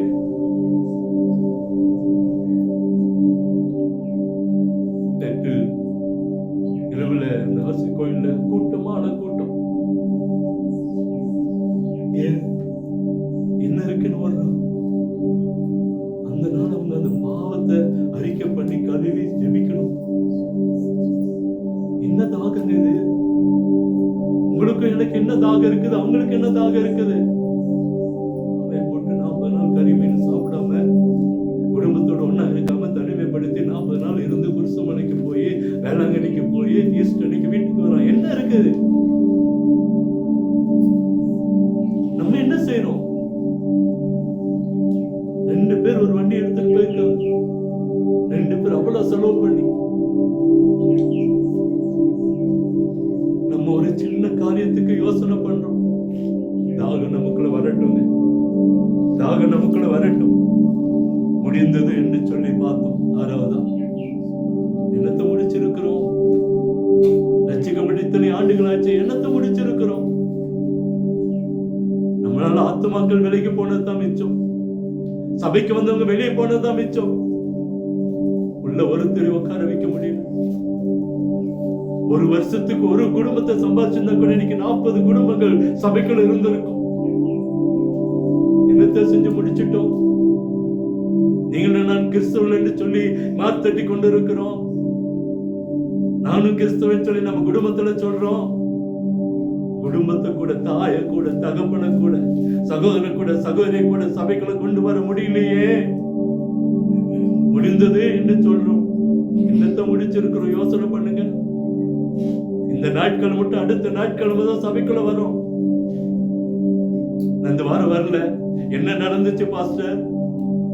அக்கா என்ன நடந்துச்சுக்கா இந்த வாரம்? இந்த வாரம் என்ன பேசினார் பாஸ்டர்? இன்னைக்கு நிறைய பேருக்கு யூடியூப்ல மெசேஜ் அது போயிருது. உடனே அங்கிருந்து ஒரு கமெண்ட்ஸ் வந்துருது.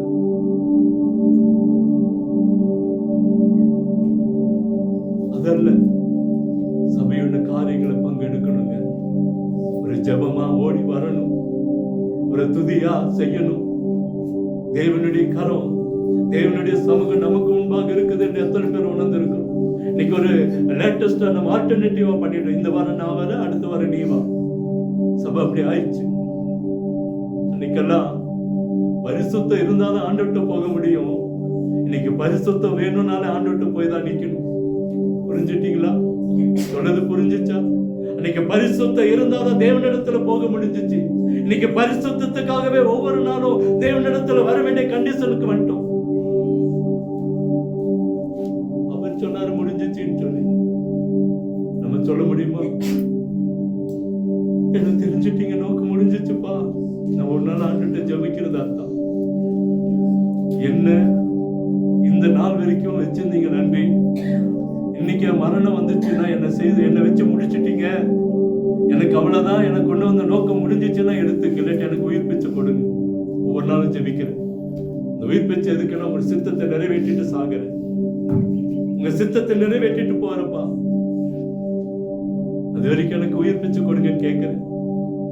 நான் செய்து ஒண்ணுமே, ஒரு ஜீரோ, நான் ஒண்ணுமே செய்யல.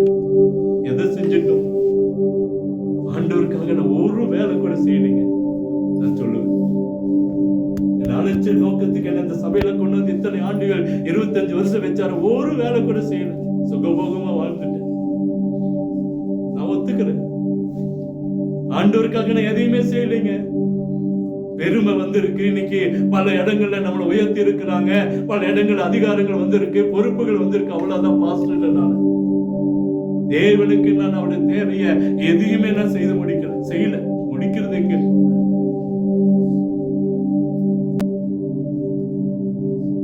முடிக்கிற வரைக்கும் அது எனக்கு ஆயுசு இருக்குமான்னு எனக்கு தெரியல.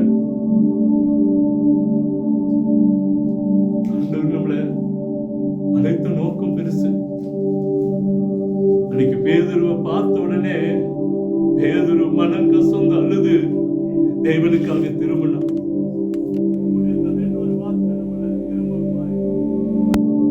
வைக்கட்டுமே, தேவனுக்கு அதையாவது செய்வோமே. போய் ஊழியம் செய்வோம், பரவாயில்ல, ஜெபிக்கலாமே. சபையில வந்து உட்கார்ந்து ஜெபிக்கலாம். எத்தனை பேருக்கு நேரம் இருக்குது பகல்? ஒரு சகோதரிய பாஸ்டர்மா கூப்பிட்டு கேட்டாங்க, இந்த வாரத்துல எத்தனை நாள் வேலைக்கு போனீங்க, வீட்டுல இருந்தீங்க? வேலைக்கு போன நாட்கள் இருக்கட்டும், வீட்டுல இருந்த நாட்கள் அது சபையில வந்து ஜெபிக்கலாமே. ஒரு மணி நேரம் தேவ சமத்துல காத்திருந்தாலே ஒரு பெரிய காரியம் நடக்குமே. மனசு எப்படிங்க திருவனந்தபுரத்துல உட்கார முடியுது, ஆராதனையில உட்கார முடியுது, வீட்டுல தூங்க முடியுது? 5 to 6 மணி வரைக்கும் ஜெபம் நடக்குது. எத்தனை பேர் அதுல கலந்துக்கிற? எத்தனை பேர் அதை எப்படி உங்களால தூங்க முடியுது? உங்க மனசு கேட்கலையா? உங்க மனசாட்சி உறுத்தலையா? சபையில 7 மணிலிருந்து 8 மணிலிருந்து ஜெபம் நடக்குது. எத்தனை பேர் இதை கேட்கிறோம், பார்க்கிறோம்? இந்த 1 மணி நேரத்துக்கு 1 மணி அந்த வசனம் சொல்லுதே, வசனத்தை எத்தனை பேர் கேட்கிறோம்?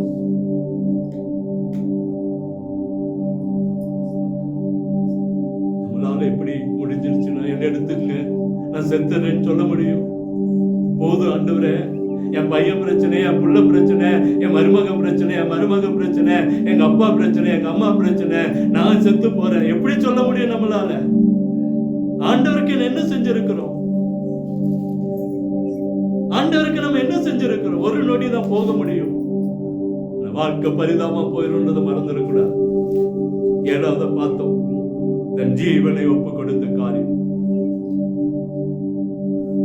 நாளைக்கு நம்ம இறந்து போனா பரலோக தேவனிடத்துல நம்ம ஜீவனை ஒப்பு கொடுக்க முடியுமா? இல்ல பிசாசு கரத்துல ஒப்பு கொடுக்க முடியுமா? எந்த நிலைமையில இருக்கிறோம்? 2 பேரும் நிக்கிறோம், வலதுபுறமும் இடதுபுறமும். அந்த அவனுக்குரியவன் இடதுபுறமும் வலதுபுறமும் நமக்குரிய தேவதூதர்கள் நிற்கிறாங்க. நம்ம ஆத்மா, நம்ம ஜீவனை யார் கையில கொடுத்துட்டு போவோம்? யோசனை பண்ணுங்க. இவ்வளவு நாள் பட்ட பாடுகள் வீணா போயிருமே, இவ்வளவு நாள் விட்ட கண்ணீர் வீணா போயிருமே, இவ்வளவு நாள் நம்ம பிரயாசம் வீணா போயிருமே.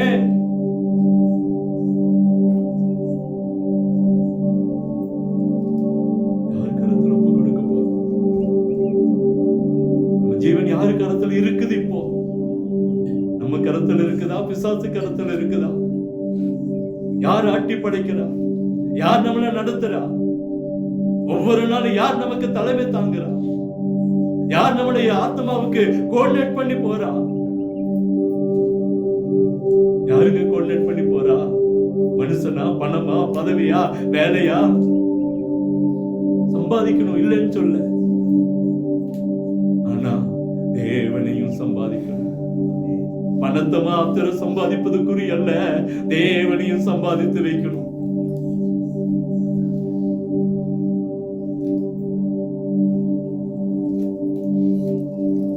உலகத்தின் ஆசீர்வாதம் பரலோகத்துக்கு கொண்டு போகாது.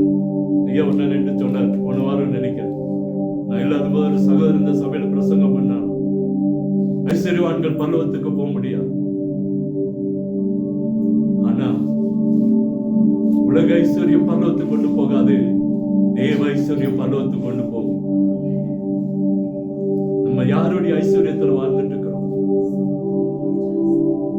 உலக ஐஸ்வர்யத்தை தேடி ஓடுறோம், ஒவ்வொரு நாளும் ஓடுறோம். நிலவினம் தான், நடந்து வரணும் தான், கஷ்டம்தான், வேதனை தான், நடக்க முடியல. உங்க இடத்துல என்ன கூப்பிடலாம, அம்மாவை கூப்பிடலாம, அம்மா வாங்க எங்க வீட்டுல 2 மணி நேரம் ஜெபிக்கலாம், ஐயா வாங்க எங்க வீட்டுல 1 மணி நேரம் ஜெபிக்கலாம். எத்தனை பேர் கூப்பிட்டு இருக்கீங்க?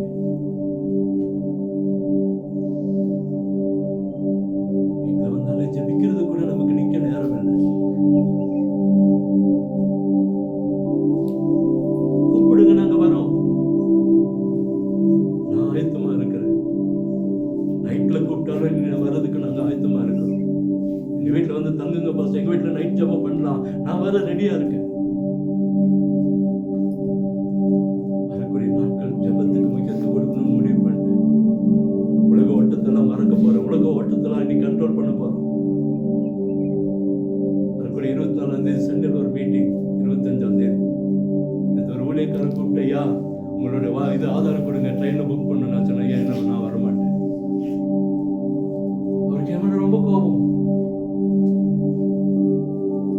நல்ல ஒரு பெரிய மீட்டிங், உங்களெல்லாம் கூப்பிட்டுருக்குறோம், நீங்க தான் முக்கியமான ஆள், நீங்க வரணும், நம்ம ஐக்கியத்திலேருந்து நாங்கள் போறோம், நீங்க வரணும். நான் சொன்னேன், நான் வரல, எனக்கு பாஸ்டிங் ப்ரேயர் போயிட்டு இருக்குது 30 நாள். எல்லாம் நினைச்சாங்க ஈஸ்டோட ப்ரேயர் முடிஞ்சிடும், நிறைய பேர் அப்படி வச்சிருக்காங்க, ஈஸ்டோட ப்ரேயர் முடிச்சிடும், அவங்களுக்கு என்ன இந்த பாரம்பரியத்தோட நாங்களும் ஒரு ஜபத்தை வச்சுட்டோம். நான் அப்படி அல்ல, நம்ம வித்தியாசமானவர்கள் என்பது உலகம் புரியணும், ஆண்டவருக்குள்ள காட்டணும், ஜனங்கள் புரியணும். நான் இந்த பாரம்பரியத்துக்காக இந்த பாஸ்டிங் ப்ரேயர் இல்லை, சபையின் காரியங்களுக்காக 30 நாள் பாஸ்டிங் ப்ரேயர். அங்க சொன்ன 30 நாள் எங்க சபையில ஜபம் இருக்குது. நாங்க ஜபம் முடிச்சுதான் வருவோம் எதுக்கும். முதல் நாள் கூட ஒரு பெரிய மீட்டிங் நடந்தது, அதுக்கு கூட இங்க ஜபம் முடிச்சுட்டு 10 மணி, அங்க 11 மணிக்கு தொடங்கிட்டாங்க. என்ன போன் பண்ணிட்டே இருந்தாங்க, நான் 12 மணிக்கு தான் உள்ள போனேன். போனது ஒரு சாரி கேட்டேன், சாரி என்னால வந்து டைமுக்கு வர முடியல, என்ன கை வீசிட்டு வரீங்க, மினிட்ஸ் எல்லாம் கொண்டு வரல அப்படின்னா, மினிட்ஸ்ல வீட்டுல இருக்கு, நான் எடுத்து வரல, நான் என்ன வேணுமோ சொல்லுங்க, மைண்ட்ல இருக்கு, நான் கொடுக்குறேன். ஏன் அப்படின்னா நமக்கு அதை விட தேவனுடைய பாதம் தான் முக்கியம். எனக்கு நான் பெருமை சேர்க்க இதை சொல்லுங்க, நான் செய்யறதை சொல்றேன். என் வாழ்க்கையில் ஒரு மாற்றம் வந்து இருக்குது அப்படின்றது உங்களுக்கு சொல்லிட்டு இருக்கேன். என்னை கர்த்தர் கொஞ்சம் கொஞ்சமா மாட்டிட்டு வர, நான் பொருளமா மாறல, பரிசுத்தவான் இல்லை, நீதிமான் இல்லை, என்னை கொஞ்சம் கொஞ்சமா கர்த்தர் உடைச்சிட்டு வராரு, உருவாக்கிட்டு வராரு. அதை உங்களுக்கு சொல்லிட்டு இருக்கேன். நீங்களும் மாறணும்னு விரும்புறேன். இதோ நிலைமையில அல்ல, இதே நிலைமையில அல்லைங்க. உங்களை கர்த்தர் மாற்ற விரும்புகிறார். என்னை மாட்டிக்கொண்டு இருக்கிற தேவன் உங்களையும் மாற்ற முடியும். மொபைல் எடுத்து பாருங்க, பேஸ்புக் கிடையாது, மெசஞ்சர் கிடையாது, எல்லாத்தையும் கட் பண்ணிட்டு ஆண்டவர் என்ன சொன்னார், நீ அதுல முக்கியத்துவம் கொடுத்து ஓடுற, அதெல்லாம் கட் பண்ணு. இங்கேயே வச்சு எல்லாத்தையும் கட் பண்ணிட்டு, சபையில வச்சு என்ன பேஸ்புக்கை கட் பண்ணு, என்ன மெசஞ்சரை கட் பண்ணு. தேவையில்லாத எந்த ஆப் இல்லை, மெசேஜ் மாத்திரம் இருக்கு, வாட்ஸ்அப் மாத்திரம். ஏன் அப்படின்னா இந்த காலையில ஜெபம் இருக்குது, எங்களுக்கு நிறைய குரூப் இருக்கு, நிறைய குரூப்லுடைய மெசேஜ் போடணும். இதுக்காக நாங்க அதை மாத்திரம் வச்சிருக்கிறேன். ஏன் தெரியுமா, ஆண்டவர் என்னிடத்துல சொன்னதை செஞ்சு கொண்டே இருக்கிறேன். ஒவ்வொரு நாளைக்கு என்ன செய்யணும் ஆண்டவரை, இன்னைக்கு நான் செய்யறேன். ஆண்டவர்கிட்ட கேட்கிறேன், இன்னைக்கு நான் என்ன செய்யணும், உங்களோட நெருங்கணும்னா என்னுடைய வாழ்க்கையில எதை விடணும்.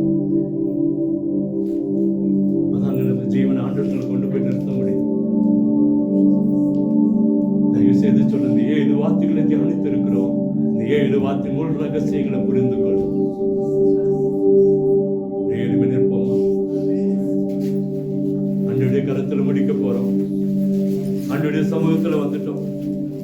7 வார்த்தைகள் என்பது எவ்வளவு முக்கியம் தெரியுங்களா? பரலோகத்தின் தேவன், பிதாவின் செல்லமடியில் இருந்த ஆண்டவர் நமக்காக மனித குலம் எடுத்து மனிதனாய் பிறந்து வளர்ந்து வாலிபனாகி ஆண்டோடைய தரிசனங்களை, ஆண்டோடைய திட்டங்களை, ஆண்டோட தேவைகளை உணர்ந்து அவரோடு கூட 40 நாட்கள் இரவும் பகலும் ஒன்றும் புசியாம குடியாம தேவ சமத்துல காத்திருந்து ஊழியத்துக்காக வந்து இந்த இதுவரைக்கும் செய்ய முடியாத அற்புதங்களை, தீர்க்கதரிசிகள் செய்யாத காரியத்தை, ராஜாக்கள் செய்ய முடியாத காரியத்தை, நியாயாதிபதிகள் செய்ய முடியாத காரியத்தை 3.5 ஆண்டுகளை கத்து செய்து முடித்தார். மரித்தவனை உயிரோடு கொண்டு வந்தார். குஷ்டரோகியை சுத்தமாக்கினார். குருடனை பார்வையிட செய்தார். முடவனை நடக்க பண்ணினார். செவிடனை கேட்க பண்ணினார்.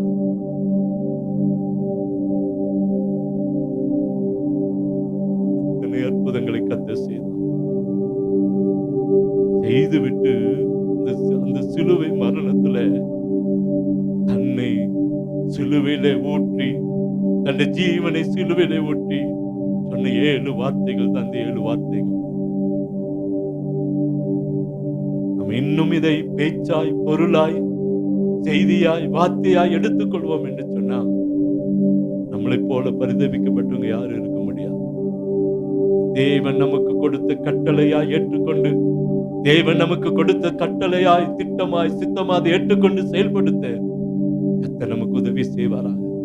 தலைமையில கை வச்சு ஆண்டவர் 7 வார்த்தைகள் என்னுடைய வாழ்க்கையை மாற்றட்டும். ஏதோ நான் பேசிட்டேன், ஏதோ நான் கேட்டுட்டேன், ஏதோ நான் சொல்லிட்டேன், இல்லப்பா, என் வாழ்க்கையை மாற்றுங்க. என்னுடைய வாழ்க்கை இந்த 7 வார்த்தைகள் மாறணும் ஆண்டவரே. அப்ப அந்த சிலுவையின் தியானம் 7 வார்த்தை என்னுடைய சொந்த வாழ்க்கையை மாற்றட்டும். இந்த குணாதிசயங்கள் மாறட்டும். உங்க சிந்தை எனக்கு தாங்கப்பா. உங்க சிந்தை எனக்குள்ள வரணும்ப்பா. உங்க சிந்தை எப்படி இருந்துச்சு? அன்பு, சந்தோஷம், சமாதானம், நீடிய பொறுமை, தயவு, நற்குணம், விசுவாசம், சாந்தம், இச்சை, அடக்கம் எனக்குள்ள வரணும்ப்பா. உங்க சுபாவம் எனக்குள்ள கிரியை செய்யட்டும்னு சொல்லுவோம். உங்க சுபாவம் எனக்குள்ள கிரியை செய்யட்டும் ஆண்டவரே. என் கண்களை காத்துக்கோங்க, என் காதை காத்துக்கோங்க, என் நாவை காத்துக்கோங்க, இருதயத்தை காத்துக்கொள்ளுங்க. நீதிமொழி வாசல் எல்லா காவலோடும் இருதயத்தை காத்துக்கொள். அதனிட்டு இந்த ஜீவ ஊட்ட புறப்படும். எல்லா காவலோடும் நம்ம இருதயத்தை காத்துக்கொண்டா ஜீவ ஊட்டு நம்மிடத்திலிருந்து புறப்படும். பயன்படணுங்க. நம்ம நடந்த அற்புதம் நடக்கணும். ஏன் அன்னைக்குதான் அற்புதமா? இன்னைக்கு அற்புதம். பஸ்ல என்ன பிசாசு ஓடணும். நமக்கு அந்த வாஞ்ச வரணும், தாங்க வரணும். பஸ்ல பிசாசு பிடிச்சவன் இருக்கிறானா, நீங்க ஏன்னா பிசாசு பிடிச்சவன் நடுங்கணும். வில்லிசோனி வைக்கிறவன் இருக்கிறானா அவன் நடுங்கணும். சாமியார் வந்தா இறங்கி ஓடணும். உங்களை பார்த்து, நம்மளை பார்த்து ஒரு அற்புதம் நடக்கணுங்க. கிருபை கர்த்தர் நமக்கு தருவாராக. இந்த 7 வார்த்தைகளை என்னை மாற்றட்டும் ஆண்டவரே. எங்க வாழ்க்கையை மாற்றட்டும். எங்களுக்கு ஒரு அற்புதம் நடக்கட்டும் என்று சொல்லி ஒப்பு கொடுப்போம். கர்த்தர் நம்மை ஆசீர்வாதமான பாதையில நடத்துவா. எங்களை கிருபையாய் நேசிக்கிற அன்பின் நல்ல தகப்பனே, எங்களோடு பேசி இருக்கிறீர், நன்றி. எங்களை உணர்த்தி கொண்டிருக்கிறேன், நன்றி. அந்த ஒவ்வொரு மேலும் அபிஷேகத்தை ஊட்டப்படட்டும், ஜபாவி ஊட்டப்படட்டும், வேத வாசிப்பு காணப்படட்டும். உமக்குள்ள நிலைத்து நிற்கல எங்களை மாற்றும் ஆண்டவரே. சமாதானத்தின் தெய்வங்களை பொறுப்பெடுங்க. ஒரு அற்புதக்கரம் எங்களை நடத்தட்டும். ஆச்சரியமான காரியங்கள் எங்களுக்கு வாழ்க்கையில செய்து முடிக்க வேண்டும் என்று சொல்லி ஜெபிக்கிறோம். வந்திருந்த அத்தனை பெரும் பாக்கியவான்கள் ஆண்டவரே. இதை கேட்கிறவர்கள் பாக்கியவான்கள் ஆண்டவரே. இன்னைக்கு எங்களை பாக்கியவான்களாய் மாற்றி இருக்கிறதுக்காக ஸ்தோத்திரம். வராதவர்களை அழைத்து வாரும். இதுக்கு கர்த்தாவே காரணமானவர்களை கொண்டு வாரும். ஒரு அற்புதம் நடக்கட்டும் ஆண்டவரே. வந்தவர்களை இன்னும் இன்னும் ஆசீர்வதிங்க. உங்க வல்லமை எலியாவுக்குள்ள இருந்த வல்லமை எலிசாவுக்குள்ள இரட்டிப்பான வல்லமை வந்தது போல உமக்குள்ள இருந்த வல்லமை எங்களுக்குள்ள இரட்டிப்பா காணப்படட்டும். வல்லமை எங்களுக்கு இரட்டிப்பா தாங்க. இன்னும் உமக்காக சுடரொளி பட்டங்களாய் மாற, அப்பா நாங்களும் பிரகாசிக்க சுடர்களாய் மாற எங்களுக்கு உதவி செய்யும். இருக்கிற அத்தனை பேருக்குள்ள உங்க வல்லமை கிரியை செய்யட்டும். அப்பா அபிஷேகம் கிரியை செய்யட்டும். வல்லமை வரங்கள் கிரியை செய்யட்டும். ஒரு அற்புதம் நடக்கட்டும் ஆண்டவரே. வரக்கூடிய நாட்கள் ஒவ்வொருவரும் ஆண்டவரே உமக்காக எளிமை பிரகாசிக்க அநேகரை கத்த மண்டில் இழுத்துக் கொள்கிற கருவிகளாய் மாற்ற வேண்டும் என்று சொல்லி ஜெபிக்கிறோம். அதுக்கு முக்கியமா ஜெபிக்க ஜெபிக்க ஜெபிக்க ஜெபிக்கிறவர்களாய் மாட்டும் ஒரு அற்புதம் நடக்கட்டும். ஒவ்வொரு வீட்டில் இருக்கிற அப்பம், தண்ணீர், வருமானம், பொருளாதாரங்கள் ஆசீர்வதிக்கப்படட்டும். ஒன்றிலும் குறையில்லாம நிறைவானதை, மேலானதை, நன்மையானதை தாங்க அற்புதம் நடக்கட்டும். இயேசுவின் இன்ப நாமத்தில் ஜெபிக்கிறோம் அன்பின் நல்ல தகப்பனே.